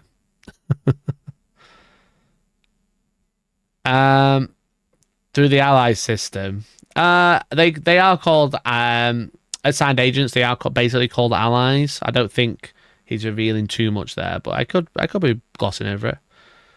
I want my Deathwatch being part of agents as long as they get all their toys in or a sub-faction of their own. Well, they kind of are, but aren't. But it's like 3 units, you know. It's Artemis, or it's a Watchmaster, Artemis, and then the veterans and the flyer, right? It's really shit. They've really fucked them, to be honest. But yeah, Deathwatch and Demons, basically dead factions. Rather pointed question. Do shooting armies suck now? Yeah, so we've shown... But we got Deathwatch at home. Yeah, literally. And, there's like a bit of a narrative, I guess. I bought 2 Demon armies last year. They're really cheap for some reason. Online about lots of them look quite favourable to combat armies. And certainly if you've got a combat army, there's lots of things to look forward to. There's a few people who've got like Tau players, Astra Militarum players, that sort of thing, are a little bit worried that their armies might not function as well into combat armies. They work absolutely fine. There are a few things that help out shooting armies in the game in terms of how the... I guess why Deathwatch is dead. They're a balanced nightmare, especially when war gear costs are flattened. I think there's more complex things. I just think they just haven't sold as much as they'd wanted. I think they kind of went hard with them in 7th edition, and there's a lot of hype for them, but then they didn't really sell after that. There was like... Or even, maybe that not that they didn't sell, it's that to try and work out how much they sold was really difficult. It was all wrapped into Space Marines. I think they brought them out probably prematurely, and then didn't know what to do with them. They didn't want to give them new units. They didn't want to... Because they're such a specialist force. You know, like Grey Knights are fairly specialist, but they fleshed them out fairly quickly and fairly well, like utilizing such a great kit to build like multiple infantry units with like both the Strike Squad and the Terminator Squad. And then they brought out the Dreadnought, which then they added a Dreadnought character version. Then they added a Dreadnought character model version. I think they fleshed that army out really, really well to where it's quite popular. Whereas Deathwatch, they just couldn't really flesh out because it's just Space Marines with different shoulder pads, you know? It's no different. So they just wanted to kill it off. And then when they did, they got shit on it for... You know, shit on for it, sorry. Which is just, like, understandable, to be honest. The battlefields and the missions work. So one of the things that definitely helps is that most of the time now the objectives are a terrain piece, and that means that to take the objective you have to be on the terrain. At the moment, in the current edition of Warhammer 40,000, a lot of the time you can kind of take an objective by sort of putting your toe onto it on the other side of a wall parking somewhere. the other side and avoiding. That's very difficult to do in the new edition. So most of the time when a unit is taking an objective, it will basically be available as a target to fire at as long as you can get close enough. The other the coolest aircraft in the game, but having mixed model type units like they want Deathwatch 2 is just not practical in 2,000 point tabletop. Yeah, like how did they make unique units for Deathwatch? You know what I mean? Where they could just make it for Space Marines instead. For Grey Knights, they make like a cool Psycho unit. They make a cool unit with halberds. They make a whatever. How do they make a unique unit for Deathwatch? They're just Space Marines with different guns and a shoulder pad. They're very, very niche case. So I just don't think that we were able to flesh them out enough, which is kind of why they made them part of Imperial Agents and just kind of essentially sent them to rot. You know what I mean? But now they're just like, oh well, we fucked them off, and then everyone got right mad, so we'll just throw some units together and call it a day. They kind of look like kill teams. Sweet.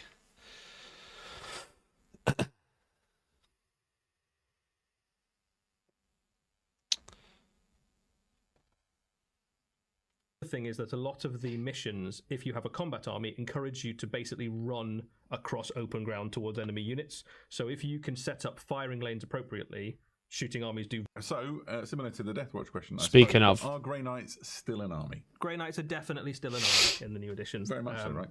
And they will get some new detachments. Sweet. Next question, almost the mirror of Grey Knights. What's going on with demons? So demons as well continue to be an army into the new edition. Demons didn't get a codex in the last edition, but they did get their index at the start of 10th. That index continues to be completely legal in games of Warhammer 40,000, and on top of that you've got some new detachments that allow them to do some stuff that they couldn't previously do. So demons absolutely continue to be an army and will also feature in the kind of god-specific Chaos Legions as well. So you can have either. Awesome. So I don't know if that confirms that there's no demon codex this edition, but it confirms their plans, you know, to wrap them up into demon armies, definitely. Wrap them up into chaos armies, sorry.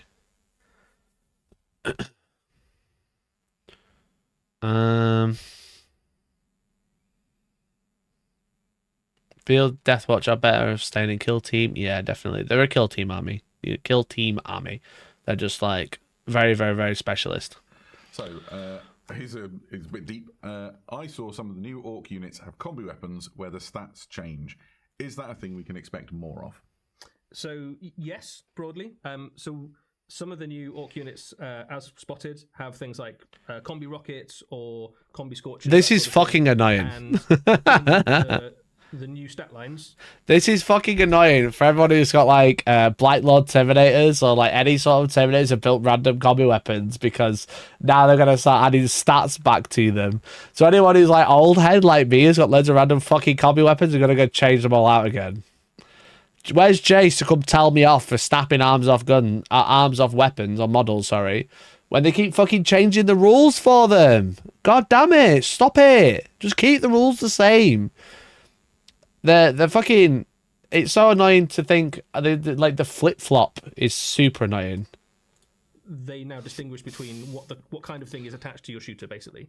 So what we're not doing is going back to units that already exist and changing all the stats for existing data sheets. What you might see is, where appropriate, as codexes release into this edition, combi weapons might tailor themselves into their specific niche. So combi rockets is a great example. The combi rocket has a stat which has an anti-vehicle, effectively, version. They're saying it's going to happen with the codexes rather than on launch, but still happening. That does more damage to vehicles, rather than just being a generic combi shooter. Makes sense.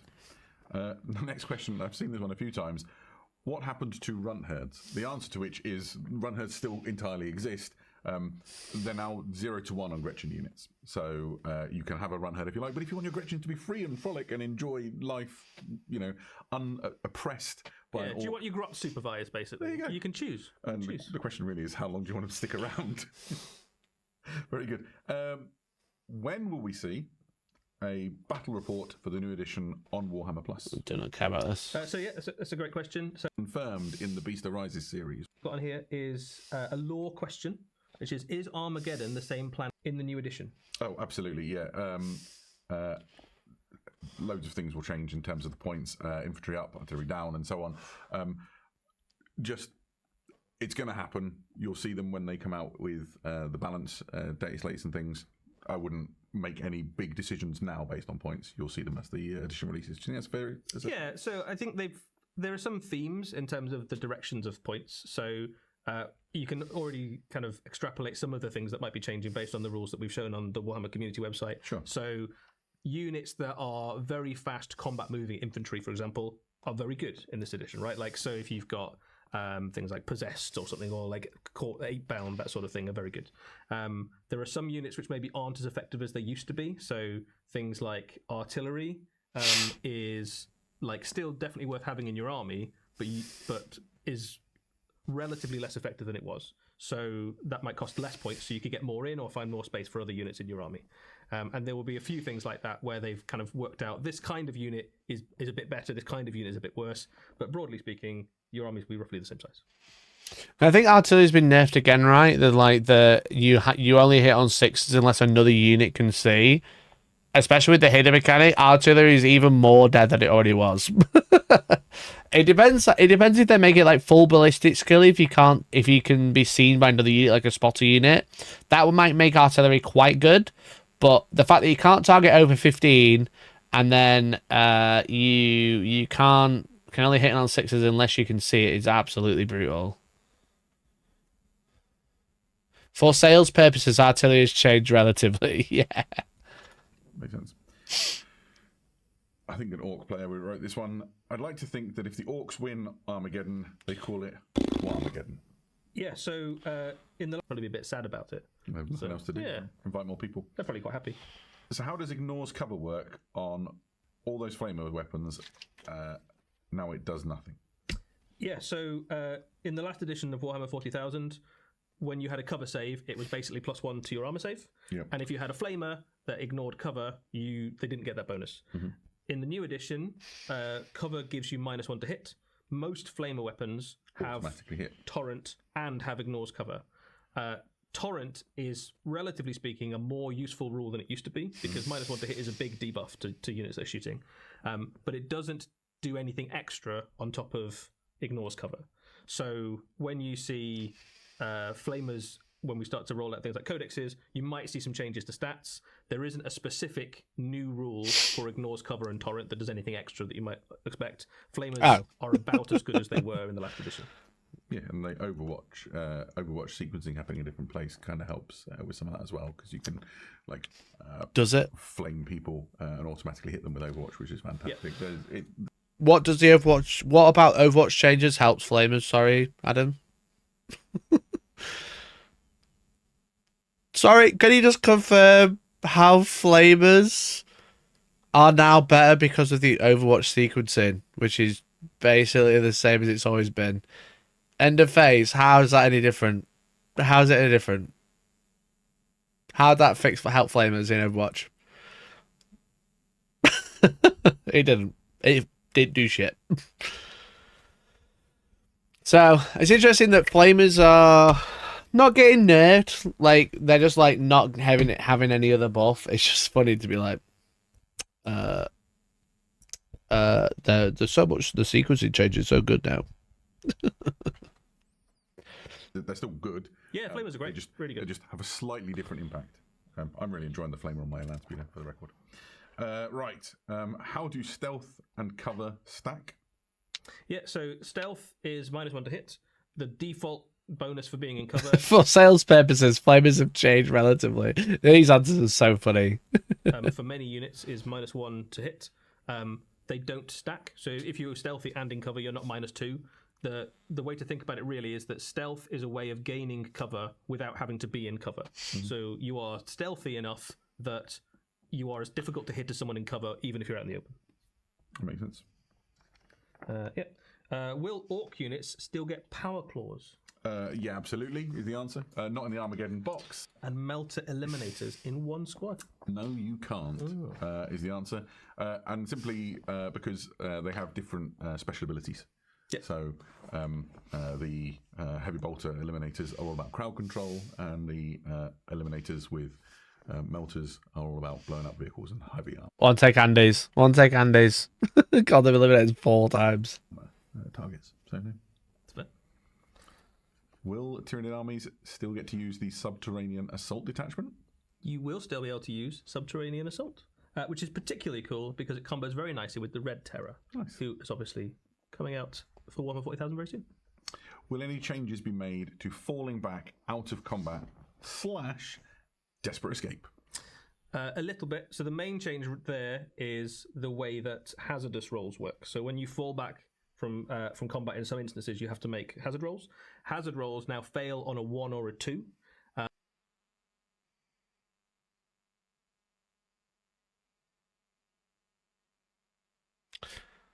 Hazardous and desperate escape are two different rules, right? Hazardous and desperate escape are 2 different rules. So which one are we talking about? Are they in 11th? Well, that's the question. He's not explained that. Are they the same rule or are they different rules? But if you fail them, for most units, you take a mortal wound for each failure, rather than just losing models outright. And that means that if you've got models with multiple wounds, you have to make quite a few failures before you start losing them. But failing on a 1 or a 2 is quite punishing. So you want to avoid making hazard rolls if you possibly can. So are they saying that hazard is for falling out and plasma? Like overcharging, for example, or psychic weapons overcharging and stuff? Because like hazard in 40k now is for when you overcharge a weapon, whereas desperate escape is a different test, where if you roll a 1, you die. Whereas hazard is when you roll 1, you basically die as well. Are they referring to both or just one?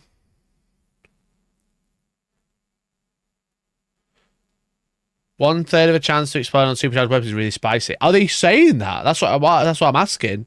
Are they saying that like plasma and desperate escape are essentially the same test in both, or is it just one? Have they changed all the wording? Have they called it overcharge? Have they called it something else? I assume through context they're both the same. Well, there's no context for plasma, but the rule is that the ruling name is the same. But have they changed it? That's what I'm saying. Which one of these? What are they talking about? The answer is yes. Nice. What rule are they talking about? Oh, fucking hell. That's the reason. So, how many Space Marine lieutenants will we be getting in the next edition? Ooh, I think it depends how many protesters show up and demand Space Marine lieutenants. I like it. Yeah. Are there still... Wow. Games Workshop actively inciting riots? Yikes. Boarding actions? Yeah. So, in fact, boarding actions, you could also roll into this the Apocalypse style rules or the Armored Spearhead? Yeah, so all the rules that came in the supplement and expansion books. So, are the run 500 Worlds, Maelstrom... We can't just say these community posts until we have actual rules. Well, true. Ways of playing those rules. They're so like wishy-washy and not like they're so like wishy-washy with like describing what they're talking about, because obviously they've been mandated by some big bosses upstairs that they're only allowed to talk about XYZ, so they're going to make a video, they're going to go through approval and all that bollocks, but like they're not super clear with things, which is super annoying. And then the articles, people are like, oh, it said in an article, it's this, blah, blah, blah, blah. And then they forget that like half the time the articles are wrong because it's a sales mouthpiece, you know? So yeah, anyway. Existing those expansions, perfectly legitimate to use in 11th edition. Yeah, they're considered current rules of those incarnations of the ways to play. Perfect. With every objective being a piece of... It's just all over the place. I just feel like Marcus said actually insight. Wish we could see more interviews with the designers. I know, imagine just having the designers on screen. That'd be crazy. Joke's answer is basically yes, you can use 10th edition born action rules with 11th edition points. Wait, what? The apocalypse style rules or the armored spearhead. Yeah, so it's all the rules that came in the supplement and expansion books. So the run 500 Worlds, Maelstrom, Armageddon, Return of Yarick, all of those ways of playing, those rules that exist in those expansions, perfectly legitimate to use in 11th edition. Yeah, they're considered current rules of those incarnations of the way to play. Perfect. With every objective. Did they say that? Or they're just saying it just works? Because 11th edition is just 10th edition with slightly modified rules. Being a piece of terrain, does this mean that every unit on an objective will get the benefit of cover, i.e. -1 to hit? So generally it does for those units that benefit. So things like infantry, for example, are one of those units where if you're on a terrain piece, you're at -1 to hit. So most of the time, if you're firing an infantry unit on an objective, you'll be at -1 to hit. Yeah. If you have something like a vehicle, you can usually engineer it in such a way that you can park yourself on a little bit and have a lump of terrain or something between you and the thing that's firing at you. So you might also be able to get a -1 to hit. But you don't, if you're a vehicle, you don't innately get -1 to hit for being on it unless there's also something intervening. Solid. That's just how the rules work, everyone. That's just how what they say is no change. That's how vehicles don't get terrain for being in cover. Like a really long-winded answer. Terrains don't get vehicle for being in cover. They get cover. They get cover for being obscured by terrain. So, Law-wise, do we know if any other factions that aren't the main ones on Armageddon have any kind of presence? What's popping up? that was fun. Good answer. Good answer, Adam. Good answer, Adam. So, heavy transport is the header for this question. Can I use the +1 to hit on heavy weapons in the turn I disembark? You can't have +1 to hit from your heavy weapon benefit on the turn you disembark. The heavy rule changes a little bit. You can get +1 to hit if you've moved a little bit, so you move less than 3. inches, up to 3. But you can't get it on the turn that you deploy or the turn that you move out from a vehicle, or if... I will say, chat, I'm excited to be moving 3 inches because I got some new merch yesterday from Steamforged. Look at this piece of shit. No, drop cup. Look at this absolute beefcake I got yesterday. Let me move this box out of the way. I've got so many boxes on the floor. Wait, where is it? Where is it? That's one thing I want to show you.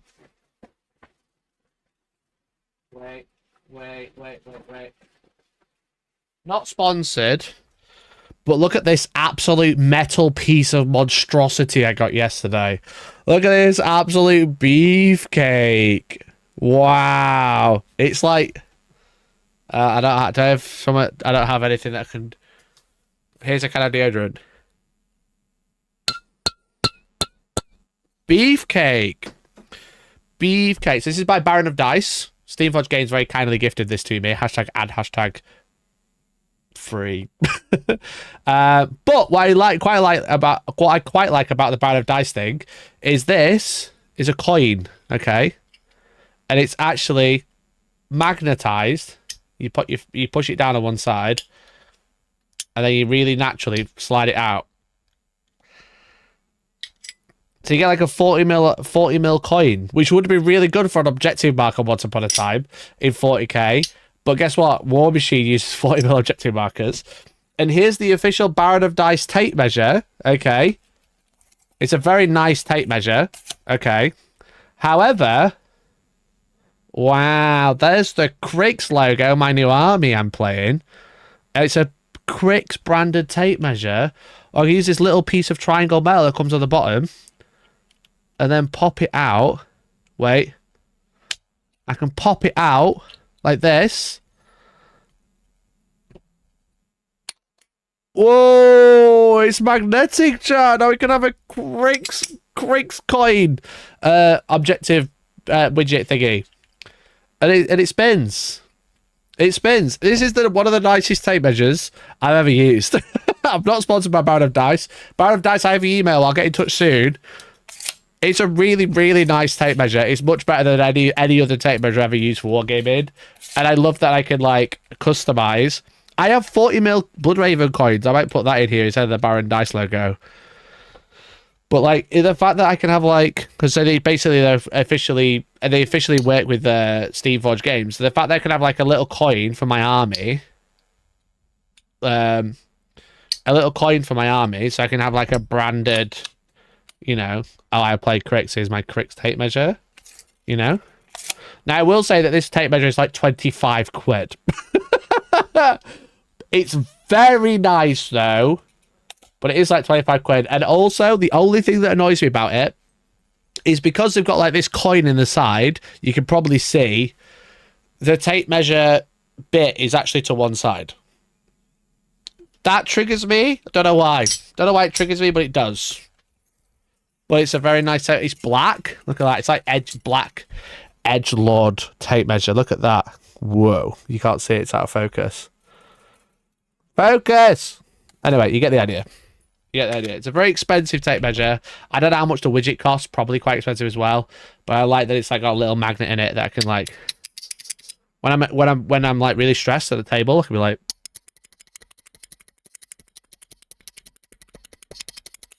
Can I watch now? Shout out Steamforge, goated, absolute goats, bro.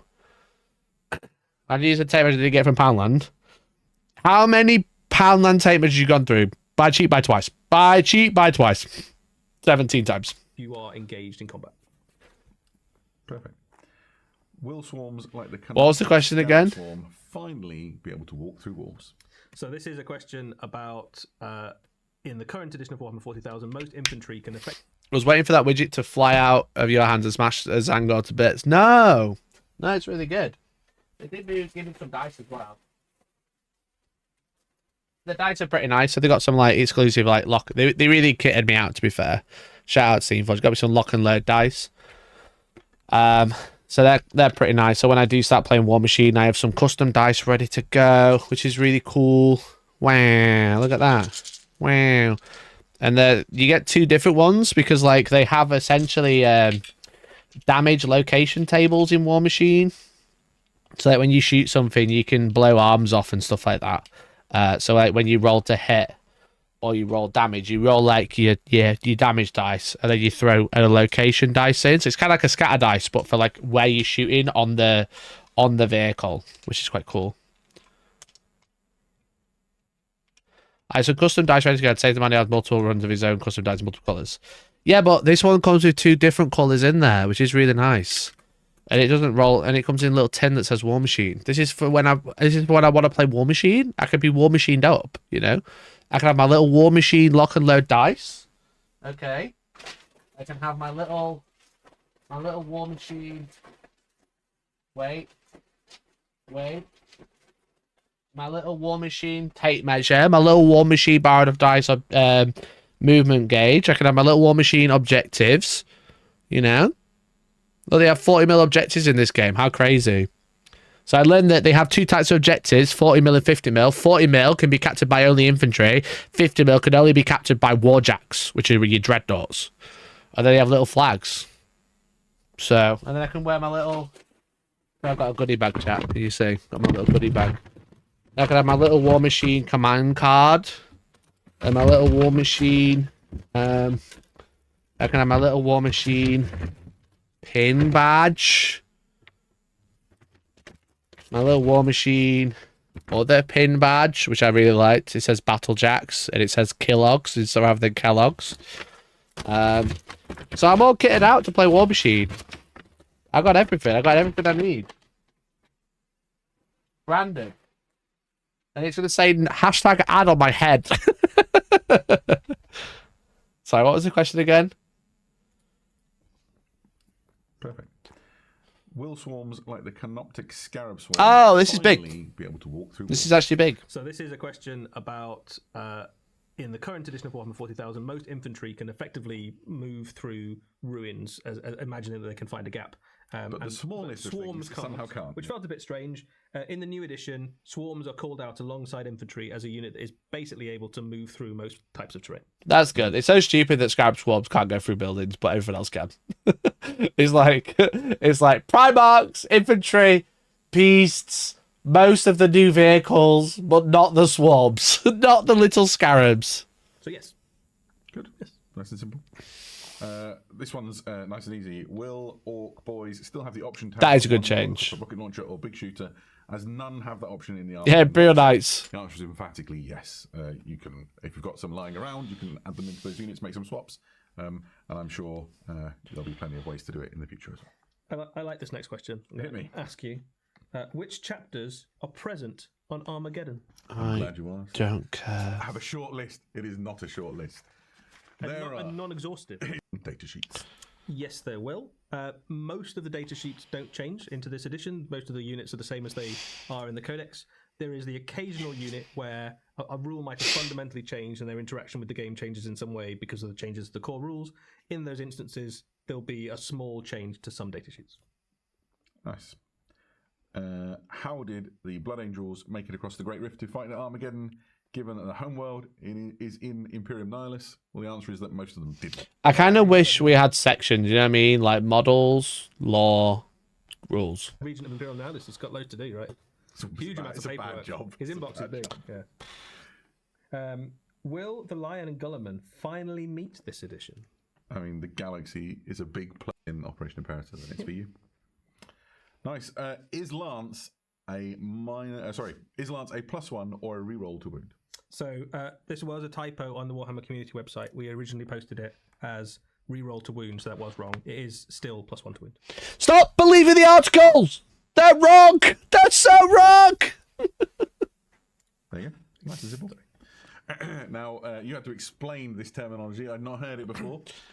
Will Uppy Downy become an official rules term? I think this might be a joke question, but it's kind of a good question. So Uppy Downy basically has become the go-to term for units that are able to remove themselves from the board at the end of opponent's turn. I don't believe the video either. Yeah, literally.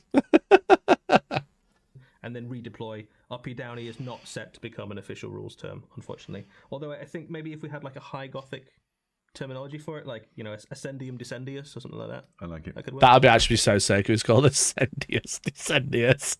That'd be so fucking... That would be so funny if they did that. But they won't. That is it. That is the last time you'll ever hear that term ever. That is the last time you'll ever hear that term ever, Ascendius Descendius. Because Uppy Downy is like the term that we use. And them trying to copyright it into Ascendius Descendius would be hilarious. But you'll never hear that ever again. Because there are no jokes in Warhammer. I'm just going to call them Uppy Downy. Uppy Downy. Like it. It's fun. So, we're getting into... And that also shows you how insular, even more so, how insular Games Workshop is, that Adam doesn't know what that term means. You know? Like, we are more invested to, like, just, like, the overall online tabletop than the people who make the game and they're trying to sell it are. The people who should be most invested are the people who are, like, the faces of the game and the company should know everything about it. They should know absolutely everything. It's not a rogue term, Uppy Downy. It's not like a hidden term that's hardly used. It's not a great term, don't get me wrong. But like he didn't know, and I honestly think that was genuine. I don't think that was him being like, oh, what does that mean? But it just shows you how insular they are. They just don't engage at all. They will. They are public, but they are still like Dark Towersy, I think, you know. I think more so now, maybe the last year or so, maybe 2 years, they've kind of gone back to their old ways. They have this like community outreach, you know, they have these public faces and stuff like that, but they are so like close-knit to themselves. They don't give a fuck about anything, you know. They just throw shit out and hope it sells. It's a real shame. Imagine like esports shoutcasters not knowing community terms. Yeah, exactly. It's ridiculous. It's honestly ridiculous. I mean, Adam doesn't do game commentaries, don't get me wrong, but like, it's just so, it's so like, oh my God. They're so like locked in. They just don't engage whatsoever. Went from a destroyed transport, now count as a charge move. So it doesn't count as a charge move, which means you don't get any charge bonuses off the back of it. There are actually 3 ways of getting into close combat in the new edition. One of them is charging or being charged. Another one is you're able to combat disembark in certain situations from a transport. If your transport's been surrounded by orks or something, you can kind of pile out and fight. And the last one is with surge moves. So this is a thing that's kind of been... I know Gino made slightly bigger if they were their mountains of cash. Yeah, it's just like so... They're so old school in terms of being like big-headed and not caring, you know what I mean? They're so like boomer-pilled, I think. You know? If they hired someone below the age of, I know I'm going to say it, knocking myself out as well. They hired a few more people below the age of 30. They might like actually engage with the community that they're trying to sell shit to, you know? It's just bizarre. It's just bizarre, bro. Like the way they're just changing things at the minute, it's just ridiculous. So many stories I've heard that aren't my stories to tell of just people in the company becoming so jaded because of it as well. It's just ridiculous. It's just absolutely ridiculous. They're just like so fed up of like upper management just fucking breathing down their necks all the time and just ruining everything. So by 2036, the entirety of the UK will be just be Nottingham and blanketed in GW patches, so they won't have to engage with the outside world. Bro, you think it's going to be in Nottingham, not in the US? They have to play workers' rights over here. They're definitely moving it all to the US. Look, they're building Warhammer World there already. They're building Warhammer World there already. Warhammer World US. The home of Warhammer is no longer Nottingham. It's the States. in the game before, but surge moves have been rationalized. Give it a few more years and most of the old guard are going to be gone. The problem is all these people who work there currently are being beaten into being old guard. They're being beaten or downtrodden into being the old guard, and they'll just be hired up. So into a single universal rule for everybody. So basically, if you get in certain... Or they'll hire some fucking idiot from Blizzard, you know what I mean? I'd be like, yeah, this is what we need in a tabletop game. Some idiot from fucking Blizzard or whatever he was. What was his name, that Kenny guy? What was his name? What was he from? He was like an ex-games developer. You know? And he's fucking... Yeah, that's exactly what we need. Some fucking shit game developer working on 40k and making it shit. So units will be able to move if they're shot at or targeted, that sort of thing, and they can move, you know, either D6 or D3 or something towards enemy units, and you can get into engagement range with a surge move. Getting into combat as a result of your transport being destroyed is essentially the worst way to go about it, right? Yes. Yeah. Pick a different method if you can. So. Those of us old enough to remember the early 90s will, I guess it'll be late 90s, will remember this term. Are any armies being squatted in this edition? For those of you who don't know, squats, I guess the artists formerly known as squats, now Leagues of Votan, they used to exist in Warhammer 40,000 up to 2nd edition. They went away for like a generation. People are wondering if any other armies are due to disappear. There are no armies being squatted. And you should say League of Votan now. League of Votan, there you go. That's the new term. Yeah. Very good. Yeah, not happening. How many stratagems will each army have in a 2,000 points game? So, in the current edition... Eddie's so proud of himself with his little joke. And it wasn't even funny. The funniest thing Eddie's ever said... the funniest thing Eddie's ever said was 4 days ago when he said you might to Adam when talking about, I can't even remember, something about sustained one. The mathematical efficacies of sustained one. You might. That was the funniest thing he said, and he'll never say anything that funny ever again. You tend to have 6 stratagems. In the new edition, that will wiggle a little bit. So because you build detachments together to make your army rules, sometimes you will have more or less stratagems depending on which ones you picked. Most of the time, you will have either 6 or 9 stratagems. Okay, that makes sense. Yeah. What was that weird pause? It's 2,000 point game. Yeah. Sure. That was a weird pause. Eddie, what's going on? Adam even.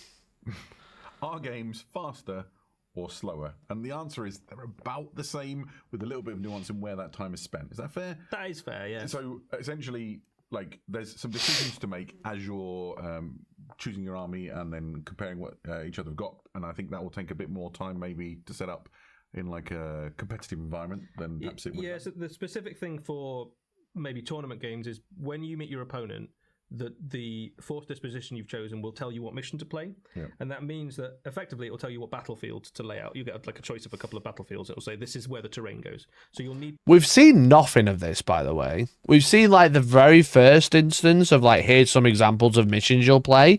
We've seen basically nothing about how force disposition plays, and it's supposedly the biggest change that they're bringing to the edition. Let that sink in. The biggest thing they're bringing to the edition is that the fact that whoever you play will determine how your maps are set up and how the mission you'll play, and we've barely seen anything of it. Like, what are we doing here, bro? To set up the terrain ahead of the battle, so that takes a little bit of time unless it's already the right layout. The game itself tends to be a bit faster, and there's a couple of reasons. One of them is because of the way that dice rolling works now, is that fast dice rolling is assumed. So there were a few points in the previous edition where if you knew what you were doing, you sort of slow down your dice and go like, right, I'll take this armor save, I'll take this armor save. Now you just do it all at once, all the time. And the other thing that makes it a bit faster is things like when the decisions happen in the turn. So Overwatch is a really good example, where previously you used to be able to... Overwatch being at the end of the phase is also a huge change just because of time. Just having to fucking bait out an Overwatch is so fucking annoying. I don't know why it was ever after a unit finished moving. It's ridiculous. To trigger Overwatch at the end of any move your opponent did. So there was a little bit of a cagey movement phase where I'd move a unit and then I sort of look at you and go like, do you want to do anything about that? And then I'd move another unit. Now it just happens at the end of the phase, so you can just move your whole army without worrying about the order you're moving it in, or having to stop to check that your opponent doesn't want to interrupt, because there's a really clear moment when that would happen. Nice. It's going to be a nightmare for Toms if it changes actual map playouts. Well, I think they're going to be. I think that with that they're going to basically say that like the layout of the terrain is going to be quite different depending on what force disposition you're playing. I think it might change deployment types as well. But the problem with that is if there is a clear meta of like type of force disposition shit you're playing, and there's similar matchups every time, is everyone's going to be saying the same layout game after game after game, and even the same primary game after game after game, and also the same terrain game after game after game, which is like a huge problem, I think. My USP is like I use 5 types of different terrain types, you know, so no matter where you're playing, you're going to play on a different terrain. You're going to have a different experience every time. I think this force disposition, this changing deployments depending on what type of mission you're playing, is actually going so dead against that I'm quite concerned about it, because I like to vary people's experiences, and this sounds like it's forcing it to be more one-dimensional, so much so that I think Games Workshop are basically expecting all tournament organizers worldwide to wholeheartedly adopt their terrain layouts, which I don't think is necessarily a bad thing in terms of game health, but his game variety is absolutely brutal. I'm like really concerned about like the experience or the variety of experience that this is going to bring to a game of 40k. Because like if it's like, well, the meta is, I can't remember all the disposition names, but like let's say you're going to play a certain type of mission. If this army and this army match up, or this type of army match up, you're going to be playing this, and those two armies just so happen to be extremely strong, so absolutely dominated in the meta, where we've seen like armies like have a 60% win rate or 70 or 80% win rate, and they're 60% of a field sometimes. Imagine a third of your games all being identical, just a different person stood across from you. That's what I'm like quite concerned about, to be honest, is like the variety of the experience, because I think people are quite burned out with UKTC because I think it's fucking cringe, but everybody uses it in the UK for some reason. I use a wild variety just to keep it interesting. We all play the same mission, we play the same deployment, but the terrain on the board is very, very different and deployed very differently as well. But I'm concerned about the variety, because I think if everyone's playing the same sort of mission, because that's what's good in the meta right now, and they're getting the same force dispositions against each other, which means they're playing the same mission, the same deployment type every time, it's going to be a real fucking drag very quickly. I'm also concerned that you can't just roll into a pre-set up table. Every game is potentially going to start with you setting up terrain. I mean, that basically happens in tournament stuff anyway, but I can understand what you're saying for like a more casual setup. You're not be able to like set up a terrain ready. You're gonna have to wait for your opponent and then work it out. So, yeah. How do Leagues of Votan army rules work if there are no objectives? So we got this question a few times from Leagues of Votan players. I assume they formed a league. I think they did. That must have been what happened. So the rules work absolutely fine.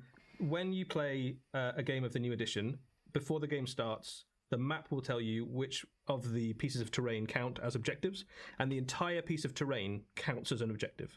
So actually, if you've got any abilities that trigger off enemy units being on objectives, which Leagues of Votan do, lots of armies do, you get rerolls to wound against models on objectives sort of thing, it's probably more effective now than it was in the last edition. Nice. The casual games, can't you just play whatever terrain you want? Yeah. Yeah, Laurie, yeah, 100%. Will people play whatever terrain they want? Is another question, you know? Yes, you can. Will they? That's ultimately the issue we're going to have. Because, like, you don't have to use tournament terrain now, but everyone does. So, what happens to Imperial agents? The answer is they basically work exactly the same as they do today.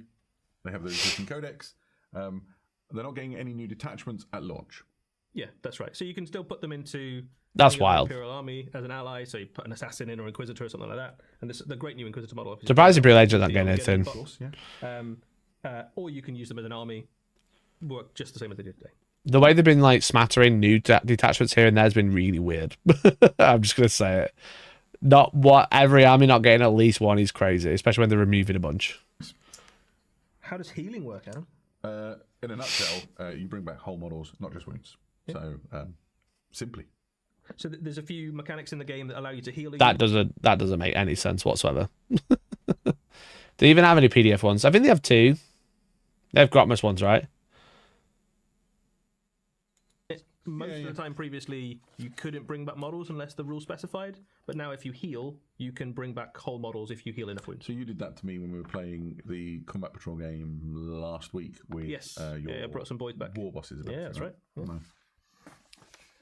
Are the core rules for 11th edition free, like in the 10th? Yes. There you go. You'll be able to get them on the Warhammer 40,000 app. I'll download them. Right. That's absolutely right. Perfect. I've got a Dark Angel question for you, Adam. My specialist subject. This is a good one for you. Dark Angel fan, what colour are Vanguard veterans? However you like. Are the new Custodes models that just came out for Horus Heresy, will they be the new models going into the new 40k? Yes. All of the plastic Custodes that we've seen released will be totally usable for Warhammer 40,000. That was easy. It was.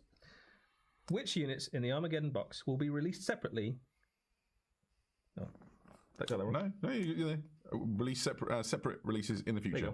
So this question has a couple of incredible skip. Yeah, I got him. Layers to it. First of all of them. The only thing that's truly exclusive, we talked about before, is Operation Imperator and the box. So you can expect to find the other models in other sets or sold separately as time passes. And you saw similar things with the Leviathan set. Exactly. We had for I think all of the things from the last few have done that, haven't they? No, they didn't really answer the question because, like, not everything's going to be separate because the characters are probably going to be on a single sprue. Maybe the captain will be separate, but, like, the characters usually come on a single sprue and they sell it for, like, 100 quid with, like, some eradicators or whatever. This one, somebody's fishing, Eddie. Which are the first codexes? Orks and Spacemarines. As a surprise to probably nobody. What a surprise. Yeah, absolutely. Okay, so pushing the boat out, what's the third codex? The one after the second codex. Strong and mean. Okay, points. How many points is each side in the Armageddon launch set if you were to work out their points values? So we've actually already seen lists. I don't think I have the article open still. We've actually already seen lists for 2,000 points because of this. So 2,000 points are for Blood Angels, Captain Relic, Shield Librarian, Chaplain, Ancient, 10 Intercessors, 5 Vanguard Veterans, 3 Eradicators, Land Speeder, Brutalis, Leader Reaper, Gladiator, Lancer. Let's put in all of those. Let's make a list with this now and see how many points it actually ends up. Obviously, we won't have enhancements or anything, but let's go. Do we actually need to play Blood Angels? we got combi weapon, 5 Terminators, Desolation, Ballistus, Redemptor. So no. Let's just make a Blood Angels list. Strike Forced. Let's just make it whatever. Fucking just whatever. Literally at Firestorm, sure, that's the first one. Why not? Stream list. So characters, we've got a Captain with Relic Shield. A Captain with... Does Captain with Relic Shield not a unit? Is Captain with Relic Shield not a unit? Am I being stupid? Or is it just a Captain?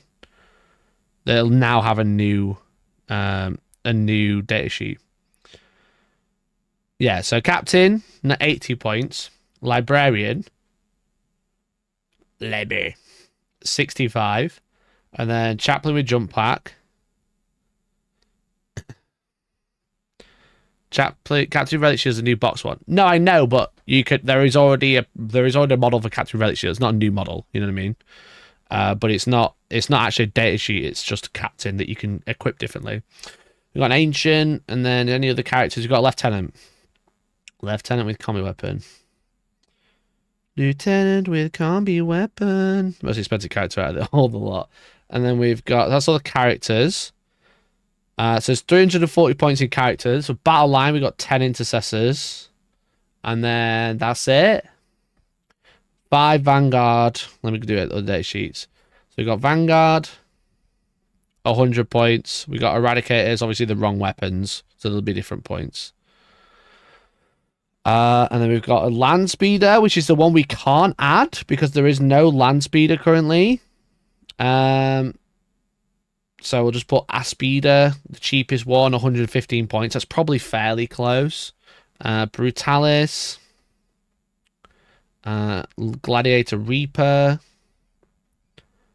Gladiator Lancer, both 160. And then we've got Terminators. Terminator Squad, we've got Desos. 200, they've got to come down in points. Ballistas. And then Redemptor.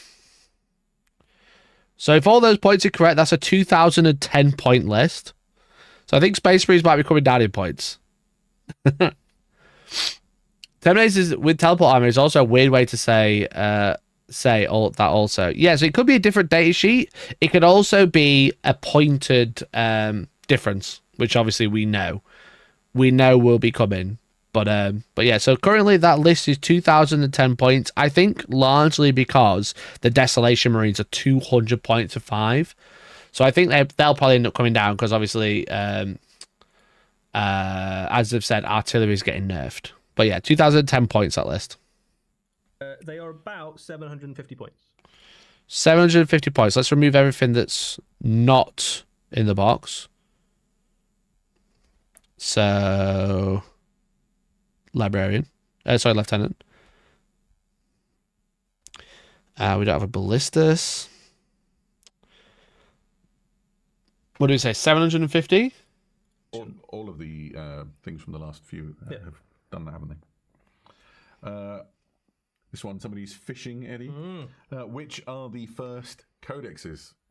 Orks and Space Marines. As a surprise to probably nobody. What a surprise. Yeah, absolutely. Okay, so pushing the boat out.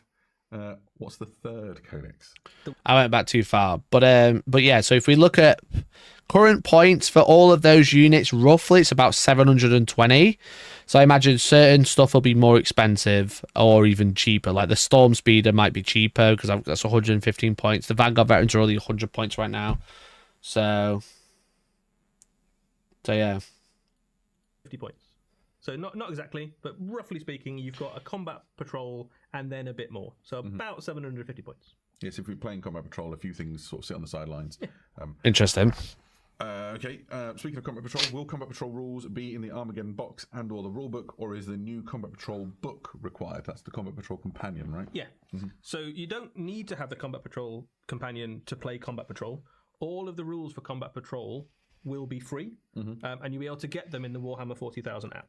Perfect. So it's all the stuff you need, all the detachments and the... That's pretty good, but chat, I would just say don't expect much. I would say You know, like Combat Patrol now. That's all I'm going to say. Data sheets and core rules and everything in the Warhammer 40,000 app. An interesting piece of nuance there. The Combat Patrol Companion answers the question: if you were completely new to Warhammer 40,000, or somebody in your gaming group is, and you've got the core rules, which in the past sometimes the core book for Warhammer 40,000 has hundreds of pages of lore, and the core rules that come inside Armageddon and will be sold separately don't have any lore particularly in it. And so I've seen some people ask, like, where's the lore? The Combat Patrol Companion book has bucket loads of great lore in it, and would be, bearing in mind how simple Combat Patrol is to pick up and play, a fantastic transition point for you to get your core book, get Shane didn't get the spearhead votes on it. Yeah, literally.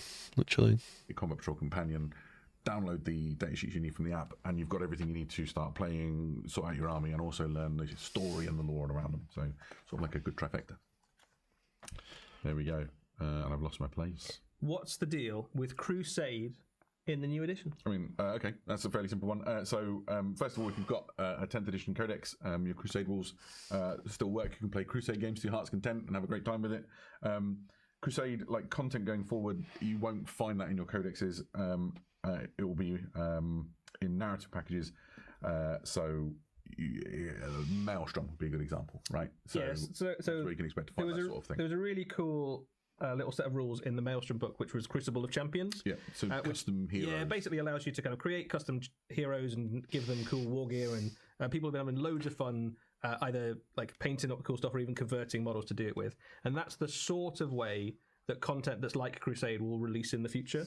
So we know loads of people love to do Crusade like things, but the codexes going forwards won't have Crusade content. The things that would have been like Crusade will release in things that look a bit like the Maelstrom book. Sure. What's going to be in the codex? Just data sheets. 30 quid for some data sheets I already have. Great.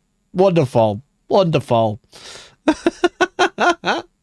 Absolutely great. Yeah, cool. These codexes are going to fucking shit in them. Indirect fire and hidden. How does that work? So the code, of course, the code. 30 quid to get the data sheets in the app, bro. Right, this is a big one. When you shuffle was good. Right, when you choose a target, if you've got indirect fire, you can choose something that you can't see. So you could choose a hidden enemy unit, even if they're hiding way at the back of the battlefield, which is kind of how you'd expect artillery would work. But Okay, so hidden doesn't mean untargetable. It means you don't have line of sight. That's big. That's quite big. That's good. What's this? Oh, it's Georgie's slippers. I thought I had another plush toy. That's good. So hidden means no line of sight, which means things that don't need line of sight can still target hidden. That's what it's telling me. Only thing in the game that can do it. If you choose something you can't see, you hit them on 6s unless you have a unit nearby in your army that can see them. So if you've got something like Basilisk at the back of the board, and you're taking truly speculative and you're fire. taking completely speculative shots, you're going to be hitting very rarely. It might still be worth it if there's a one model parked on an objective. This tells me, I don't know if they're going to say it, but this tells me that indirect is snapshots, which we already know is like Overwatch, only hit on 6s and you can't re-roll. So I think indirect is snapshots, but I don't think they're going to specifically say that yet. You just don't have anything else you can shoot, nothing else to shoot, which is quite common in the first few turns of the game. But later, if you've got something like a sentinel or some ratlings or something that have like shimmied their way forward and they've spotted an enemy unit, you can hit them on a much more reliable roll. Nice, I like that. It gives you much more reliable. Didn't say what, probably 4s. Something for those sort of advanced elements to do as well, which is nice. So this makes the servitors faction focus make a lot more sense, where they had jump pad kill spot effects. Yeah, that's so true. Actually, yeah, I forgot about that. That's a really good change. I think that's good. I think it's probably going to be similar though. If they can be seen by something else, it's going to be 4+, because it said something more reliable or no better than a 4+. But yeah, I think it's going to be snapshots, no rerolls. He didn't specifically say that, but they've got snapshots for a reason. So this next question, and you could read this one in a couple of ways. How do aircraft work? Now, I assume this is all about aerodynamics and like the physics of how wind passes over and under wings. I'm not sure that was what they were going for. I think they might have been going for how do aircraft work in the new edition of Warhammer 40,000. In which case they move on by ingress. Yeah, they work very well. Right. So all the planes and aircraft in your force basically start the game in reserve. They move on to the game through an ingress move, which is the way that you would deploy from reserves, any other unit, then you can basically put them anywhere around the edge of the battlefield and kind of get yourself a bombing run or a strafing run against something. And then at the end of your opponent's turn, they remove themselves from the battlefield and they can come on again in your next turn for another strafing run, basically. So they're quite a useful tool to put heavy weapons wherever you would like a big platform of heavy weapons to be and kind of take out enemy tanks or bomb enemy units, that sort of thing. That's so weird. But fucking aircraft are basically UAV 130s, fucking AC 130s. Sorry, you know, come in, do some shooting, fuck off again. Come in, do some shooting, fuck off again. All planes are ascendius descendius. All planes ascendius descendius every turn, chat. That's so weird. They're even worse.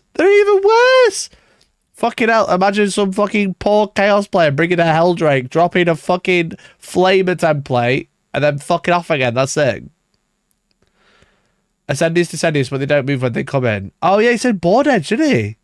So they're going to come on the side and go, bleh, and then disappear again. Oh, bro, that's so brutal. Absolute shite, yeah. Will we see a return to granular points?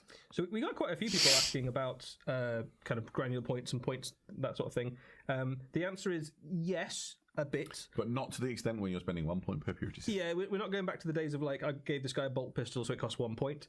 There are some big items of war gear that fundamentally change the way that a unit might work. So an example... Scourges are going back to one profile, let's be honest. When we were talking to the rules guys was...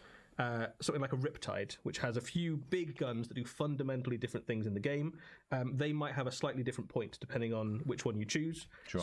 Again, it's not unless they say plus points, it's the same as now because Scourges have two different profiles where they're basically identical, but one of them has Dark Lances, the other one don't. So you don't need to worry too much about like exactly which weapons your basic battle line squads have, but when you get to the really big stuff, which has like big changes in terms of its, it'd be quite interesting for like repulsors and stuff like that, because obviously like big vehicles, like he's saying, like because they have like quite different weapon options, which have always the same points currently. Function on the battlefield, you might see some different points for it. Nice. But Scourges are a thing. It's already a thing. Is the box temporary? Will it sell out and never be back? The answer to that is yes. It is temporary in that we've made a FOMO, buy me right now, buy me, buy 7, buy 17. We must sell them, line must go up. finite number. It's a really big number. There's loads of them. But if you want one, we do recommend you order it early because once they're gone, they're gone. Yeah, you can't have this one. This one's mine. This one's empty. Oh, okay. You can have that one. Just for show. There's a full one on my desk. Let them know it's not real. Okay, this is the question everybody wants to know. I hope Wayland opens stock again. Fuck, that'd be so funny. That'd be so funny if Wayland is selling them for fucking half price again with a free hot dog or whatever they did. That was funny. That was genuinely quite funny. How many Marnius Calgar miniatures can we expect to get in the 11th edition? It's a great question. We had hundreds of people asking this. Enough Marnius Calgars. Is there ever truly enough? Maybe. Can Imperial Knights still use Horus Heresy units? Heresy era Knight chassis, I guess. Yes. That's a good night. That's a nice one. Allies in 11th edition. So you'll have allies in the way that you do today. So you can ally in a Chaos Knight or Imperial Agent units into your Imperial armies. But we're not going back to full allied forces where you had things like Eldar and Tau fighting alongside each other. We're not going back to the Age of Soup. No, thank you. So I think part of where this question's come from is because we've been talking about detachments, and in previous editions, staple them. You'd sort of attach detachments together. A detachment is an ability that you choose which affects your entire army. So if you had, you say, I've got a Space Marine army, and maybe you've got one detachment that interacts with your... All this confusion is because they like to change the terminology of how things work. You know what I mean? They like to change the terminology all the time. So now people are getting confused by what he means. Old heads, basically. And you've got another detachment that interacts with librarians. All of those rules would apply to everything in your army that's got the appropriate keywords. So if you joined a librarian to your intercessor squad, they would be able to benefit from both sets of detachment rules. So you can do some quite powerful combos with certain different armies. Nice. Do armies get any bonuses for not using all 3 of their detachment points? No. No. So use them or lose them. Use them or lose You really might as well just pick another, like if you got one detachment point left over, just pick a detachment and use it, because there may be some benefit to it depending on what you end up facing or doing. Yeah, and it's 3 detachment points in 2,000 points. If you play in smaller games, you might get slightly less, or bigger games, you might get more. But yes, occasionally there is. Can't wait for day one broken combo. Yeah, literally. Impact one model in your army. So there's a few for Space Marines. Emperor's Champion has got one. There's some for Genestealer Cults, which impact some of your kind of smaller units, so that they can be quite. Even if you've only got one model, you're like, yeah, why not? I've got a point left. I'm not doing anything else with it. You might as well use it. You're not going to do anything else with the point, are you? I like this next question. Go on. What happens to the drop pods after they land on a planet? Are they left there, or are they picked up and What the fuck has this got to do with rules? With new 40k? What has this got to do with new 40k? Fucking hell. They talk about it for like a minute. A 40-minute video. They spent 1 minute talking about fucking drop pod chassis. God. What changes are there to psychic powers in new edition? The main thing is that psychic attacks now basically ignore modifiers to hit and wound. So hit and wound. They confirmed and wound. That's big. That's huge. Previously, psychic was mostly just a keyword that attached to units, and you'd have like buffs against it, or maybe certain abilities would trigger on psychic units. Now, if you have psychic as a keyword on a weapon, particularly in the shooting phase, it does extra stuff. So effectively, you get free ignores cover, so no minuses to hit. But also, if the enemy's got any abilities on their data, Victory's guard getting absolutely fucked. Lower the wound roll, you can ignore it. Sure. When playing a 1,500 point game, which rules would be recommended to be used? Strike Force. Psychic stonks big time, yeah. So you effectively count as playing Strike Force, so 1,000 points. Up to 1,900. Up until 1,999 points until you hit the 2,000 point mark, and then you tick over into the next size of game. Effectively, that's how that would work. He said Strike Force, but he meant Incursion. Do Adam and Eddie have any personal favourite detachment combos? So I've been looking quite hard at things that I can use to sandwich in land speeders and bikes to work out a good combo. I really enjoy using the Lion's Blade Strike Force, and so there's a couple of 1-point attachments which I'm looking to try and sandwich some things in to get sort of maximum Raven Wing fun alongside my guys in green. What about you? Nice. So I got a couple. So I've been playing quite a lot of Space Wolves recently. I took them to Adepticon. That was quite good fun. Most of their Codex detachments are 2 detachment points, which means that I'm looking at the kind of the new ones, which are mostly 1. So I like the look of the Veterans of the Fang, which is the thing that buffs Grey Hunter units. Oh, yeah. I quite like having Grey Hunters and Najal Stormcaller. So having that unit be able to do actions and then still put out all the pain is whatever. Useful, and that's good. And sure, I'm whatever. Looking at the Genestealer Cult ones, which we've got a video about quite soon. There's some really, really good 1 detachment point ones for them, and I'm thinking of just taking all of those together. Nice. How much will the Armageddon... Surely they don't reveal it. We can't give you the exact price, but we can tell you it's a little bit more than the Leviathan box. So more than 125. There you go. Less than 150. 175. It's 150. It's 150 in it, let's be honest. It's literally in the middle. You can buy Warhammer 40,000 Armageddon in June. Watch this space for more information. We'll give you a fixed date closer to. I think that's our last question. That is our last question. It has been really fun to go through these and to provide some answers. Hopefully you found it interesting as well. Some interesting tidbits, but not everything. And some fucking shit questions, definitely. Some absolute dog shit questions. Obviously, because it's a GW video. Overall, quite interesting, though. So definitely some interesting things. And I think I'm glad they did it. It's just like, I think I'm left with more questions than answers, you know what I mean? I think I'm left with more questions than answers. Like, what the fuck is Hazard? You know what I mean? Saturnine is 175, I think.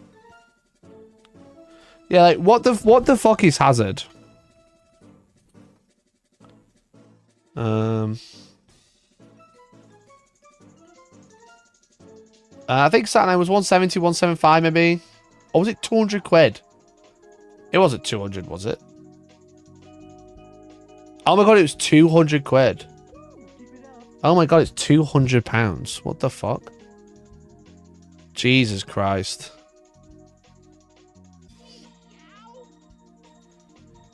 And then Leviathan was what? 120?